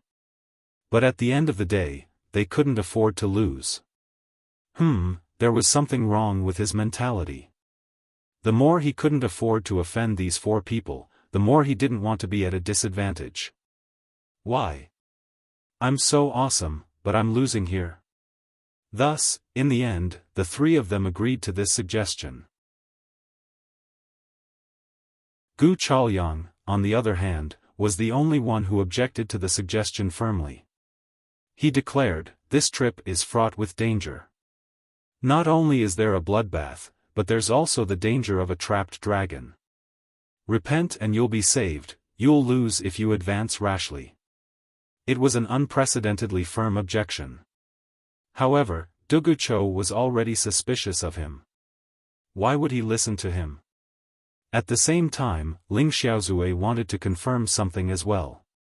In addition to Feng Xiang'e's incitement, there was no way Gu Chaoyang could overturn the idea of a counterattack no matter how insistent he was. If he said a few more words now, the four of them might start fighting on the spot, and he would be the target of all. The other three would definitely attack him together, and the only result would be him being beaten flat. That would be a great injustice. He had no choice but to reluctantly agree. Therefore, on the same night, the four of them crept up the target mountain again to explore the Four Seasons Tower. The mountain where the Four Seasons Tower's headquarters was located was extremely steep. The highest point of the main peak in the middle was so high that it reached the sky. A conservative estimate would be about 10,000 feet tall, surrounded by cliffs. The entire peak was like a brush holder. In fact, the peak's name was Brush Holder Peak. Feng Xiang'e pointed at the Brush Holder Peak from afar and explained rather proudly, "See that? Only when you enter this area can you see this mountain that's like a brush holder. The last time we were ambushed, it was in the wide area under the brush holder. This time, we've crept up the Brush Holder Peak, coming out of the blue and taking their headquarters by surprise. Even if they're on guard, will they be able to defend themselves against this? Feng Xiang's plan could be said to be extremely bold, but it had its own unique and unexpected aspects. Ling Xiaozui and Dugu Chou pondered for a moment, feeling that the plan was feasible and had a high success rate. No matter what, with the combined combat power of the four of them, even if there were any accidents, it would be difficult to stop them if they only wanted to flee when things went south. No matter how strong the other party was, it would not be difficult for them to retreat unscathed. I'm already half a step into my coffin. I don't want to leave an obsession in my heart that will linger in my death. Ling Xiaozui and Dugu Chou nodded in agreement to Feng Xiang's words. Gu Chaoyang's opinion, the only one who disagreed, was meaningless. In spite of this, Gu Chaoyang still insisted on one condition: it was fine to go up and fight. However, they had to plan out their strategy and retreat beforehand. Not to mention anything else, Brush Holder Peak was easy to defend and difficult to attack. Although everyone's skills were superb and they would not be bothered by the hindrance, there was still a limit to one's strength. The martial world had countless tricks up its sleeves, and it was impossible to guard against them. Therefore, there had to be a certain level of safety measures. For example, it was not enough to prepare healing medicine. They could hide it in their mouths and swallow it when they needed it. Based on the terrain, they could make a few kites that could glide high up in the sky just in case. Could they guarantee that they would not fall into some kind of trap that prevented them from gathering mystical qi? In addition, their bodies had to be prepared as well. As for the antidote, they might as well consume it beforehand to defend against poison. If there was nothing else, they could just treat it as medicine. It was better to be prepared and avoid the risk. Gu Chaoyang's series of requests annoyed Dugu Chou to no end, but Gu Chaoyang was insistent on it. My request is the biggest consideration for the implementation of safety. It's for everyone's good. If you have any objections, why don't you do as I say? Alright, then forgive me for not accompanying you. The three of you can go play yourselves. The three of them thought about it and realized that Gu Chaoyang was indeed doing it out of kindness. The capability that the Four Seasons Tower had displayed earlier was indeed astounding, far above their own. It was not excessive to be cautious, so they did as they were told. Then, the four of them charged forward. However, what they did not expect was that they were ambushed once again as they charged forward. When the four of them set foot on Brush Holder Peak, their powerful deific consciousness quickly realized that there was no one on the peak. When they carefully snuck into the Four Seasons Tower's headquarters, there was still no sign of anyone in the only building on the peak. How could the four of them not know that something was amiss when they saw the situation? They wanted to pull themselves away, but it was too late. A super explosion that they had never seen before erupted. With a loud boom, the entire towering peak that was tens of thousands of feet tall turned into rubble and debris in an instant. The Four Seasons Tower had buried an unknown amount of explosives under Brush Holder Peak. They were detonated at the right time, resulting in such an earth-shattering explosion. Today is the last night watch. Tomorrow, I'll go to Jinan for a meeting. During this period of time, the incident was only one of the aspects. Actually, I've been thinking about something. The plot in Tianxian continent had basically ended, and we were about to enter the Bound of Universe. The Bound of Universe was the last segment of the book. The setting and plot needed to be considered. However, this was not the main reason. The main reason was that the intention was wrong. Before writing this book, the intention was to create the country and the world. Then, the more he wrote, the more confused he became. He had put in 1,000 times the effort to write, only to realize that there were two extremes, those that he liked, and those that he loved to death. Those that he did not like, he would not even look at.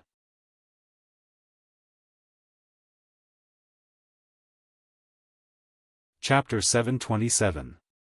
It was fortunate that Gu Chaoyang had vetoed Feng Xiang's suggestion to split up when they were ascending the peak. The four of them were gathered in one spot. The highest point of the peak was near, and the explosion was triggered from below. The moment the explosion detonated, the four of them had already flown up to avoid the direct impact of the explosion. Otherwise, despite their profound cultivation base and strong cultivation base, they would have perished here and gone to the underworld together. However, even if the four of them reacted quickly and avoided the direct impact of the huge explosion, the four of them who had to bear the impact of the aftermath of the violent explosion couldn't help but be seriously injured. The four experts hadn't even exchanged blows with the enemy, but their combat strength had already been depleted, and their condition was greatly ruined. The force of the explosion that could destroy an entire mountain in an instant was enough to annihilate any expert in this world. Even those as strong as Ling Xiaozui and Dugu Chou were no exception. After a while, the shockwave from the core of the explosion gradually subsided, but the rumbling continued to resound. Many peaks were still shaking and collapsing from the aftershock. The accumulated snow on the mountain peaks that had not melted for tens of thousands of years had fallen from the clouds, turning into a massive avalanche that should never have appeared. The mountains and plains were covered with ditches and rivers. For a time, there was no other sound between heaven and earth, apart from the loud rumbling sounds. After a long, long time, the land that had been bustling for a long time finally began to calm down. However, the surrounding peaks that had radiated out were still trembling incessantly. Amidst the white snow, there was a sudden explosion. A silhouette in green shot out from within. It was Ling Xiaozui. Ling Xiaozui was indeed the unrivaled expert in the world. He could still maintain his composure even in the face of such a terrible situation, waiting for a chance to escape. It was impressive indeed. However, he was not in a good state right now. At least, his external appearance was not optimistic. He was limping, his green robe stained with blood, and there was a large dark stain on his chest. It was the blood he had spat out from the intense tremor. His face was bruised and his hair was messy, his eyes were filled with rage. As soon as he came out, he didn't dare to be careless. He immediately looked around to make sure his surroundings were safe. Then he took a deep breath and began to circulate his energy. After a while, he spat out a mouthful of blood. His complexion recovered a bit, and then he let out a long sigh. His combat strength, compared to normal, was only 10% to 20%. In other words, this was the most dangerous moment in Ling Xiaozui's life. Ling Xiaozui forced himself to calm down and began to search for traces of the other three. Trapped in such a powerful explosion, would they still have a chance to survive? Just then, there was another sound in the snow. It was Dugu Chao's head popping out before he leaped out of the snow. Dugu Chao's condition was similar to Ling Xiaozui's. He was panting heavily and vomiting blood. Suddenly, he shook his head and moaned in agony, closing his eyes and opening them again. Only then did he focus his gaze on Ling Xiaozui. "How are you feeling now? What about the other two?" Ling Xiaozui shook his head and said while panting, "Not yet. They might be buried underneath, but we might have to recuperate first before we can talk about finding them." Ling Xiaozui could already see that Dugu Chao's condition was no better than his own. His cultivation base had dropped to 80 to 90%. If he were to search for them directly, he might die of exhaustion before he could find them. Dugu Chou chuckled and said self-deprecatingly, "It's all thanks to Gu Chaoyang this time." The bloody disaster he spoke of actually came true. This old man was forced by him to wear the ice silkworm robe and put on an additional layer of flood dragon skin to protect my heart. I've also swallowed a few spiritual pills early on. All of them have been extremely effective. Otherwise, even if I had the mystical beast skin kite as support to charge out when the explosion came, I might still have been injured and exhausted. Now that I think about it, if it wasn't for his insistent reminder, I might really have died here this time. Ling Xiaozue chuckled bitterly as well. My situation is similar. It's just that I've lost one of my legs to the boulders. Sigh. The two peerless experts exchanged a bitter smile.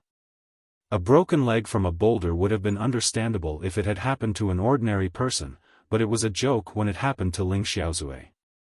Ling Xiaozue's leg would probably not even budge even if an expert were to smash it with a sledgehammer. Now, however, it had been broken by the boulder. Since the other party can predict the timing of our attack so precisely, I don't think there's much time left for us. We must recover immediately and try to find the both of them. I think the Four Seasons Tower's men will be here to search for them in less than a quarter of an hour. That's right, that's right. After a short moment, the two of them recovered slightly, and then they started the search and rescue work. Although the two of them were injured and exhausted, the damage to their divine sense wasn't serious. Once their powerful divine sense spread out, it instantly enveloped an area of 50 kilometers, and they quickly discovered two weak auras of life. You take the left, I'll take the right. Get away quickly after we save them. Upon Ling Xiaozue's command, both of them sprang into action without another word. By the time Ling Xiaozue had dug Gu Chaoyang out from the pile of boulders that was 1,000 feet underground, Du Guchou had just dug Feng Xiang out as well. Both of them still have a breath left in them. Ling Xiaozue grinned. Gu Chaoyang's internal organs are damaged, his internal organs are fried. There are 7 to 8 holes in his head alone. He's dying from his injuries. Du Guchou coughed and said, Feng Xiang is about the same. His last bit of inner breath is faintly discernible. Both of them are at the gates of the King of Hell, just one last step away. Let's go. It's more important to leave this place as soon as possible. Ling Xiaozue flew up first while Du Guchou followed closely behind, sprinting at full speed. Although both of them were moving fast, their speed had slowed down a few times compared to before. A few silhouettes were already whistling and flying over from a distance away. Kill Ling Xiaozue and capture Du Guchou alive. Let's go. The two unrivaled experts could not help feeling aggrieved. They had never been so aggrieved in their entire lives. Now, they had been aggrieved twice in 4 days. The second time, in particular, was like a dragon trapped in a shallow pond, a tiger out of the plains. Looking from afar, one could see the bigger picture from the slightest clue. The newcomers' abilities were not to be underestimated, but they might not have been able to catch their attention. At least, they did not have to be chased by others. They had never been so flustered before. As they ran, the two of them could not help but think of a saying, busy like stray dogs, anxious like fish that had escaped the net. They could not help sighing.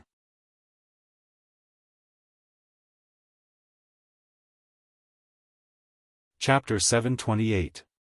Both of them panted as they sprinted, using the mystical chi that they had just recovered to get rid of the smell of the explosion and the stench of blood on them. Both of them knew that although they were slower now, they were a step ahead after all. As long as they avoided them appropriately, they were confident that they could shake off their pursuers. However, the fatal problem now was the aura that their pursuers had sensed. If they did not get rid of these auras, they would die today. After a long while, whether it was a coincidence or not, whether it was by chance or by necessity, both of them arrived at the edge of the cliff and jumped off without hesitation. Was this an accident or not? While jumping, the two of them instinctively felt a strange feeling of not knowing whether to laugh or cry. F***ck, who the hell was their father? Was he the unrivaled expert who was sought after by others or a young man who had just come out of the martial world?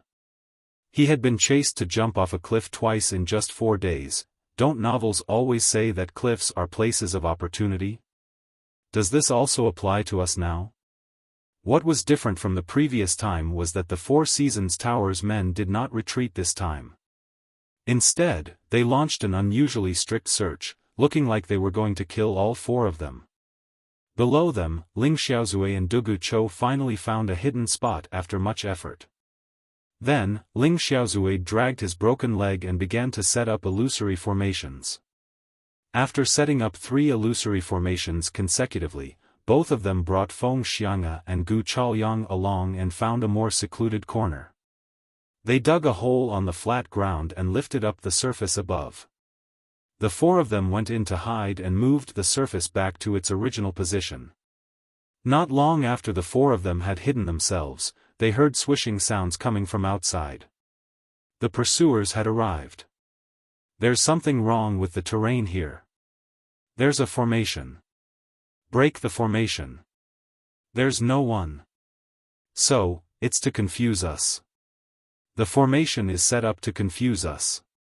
Search again. There's another formation here. Look.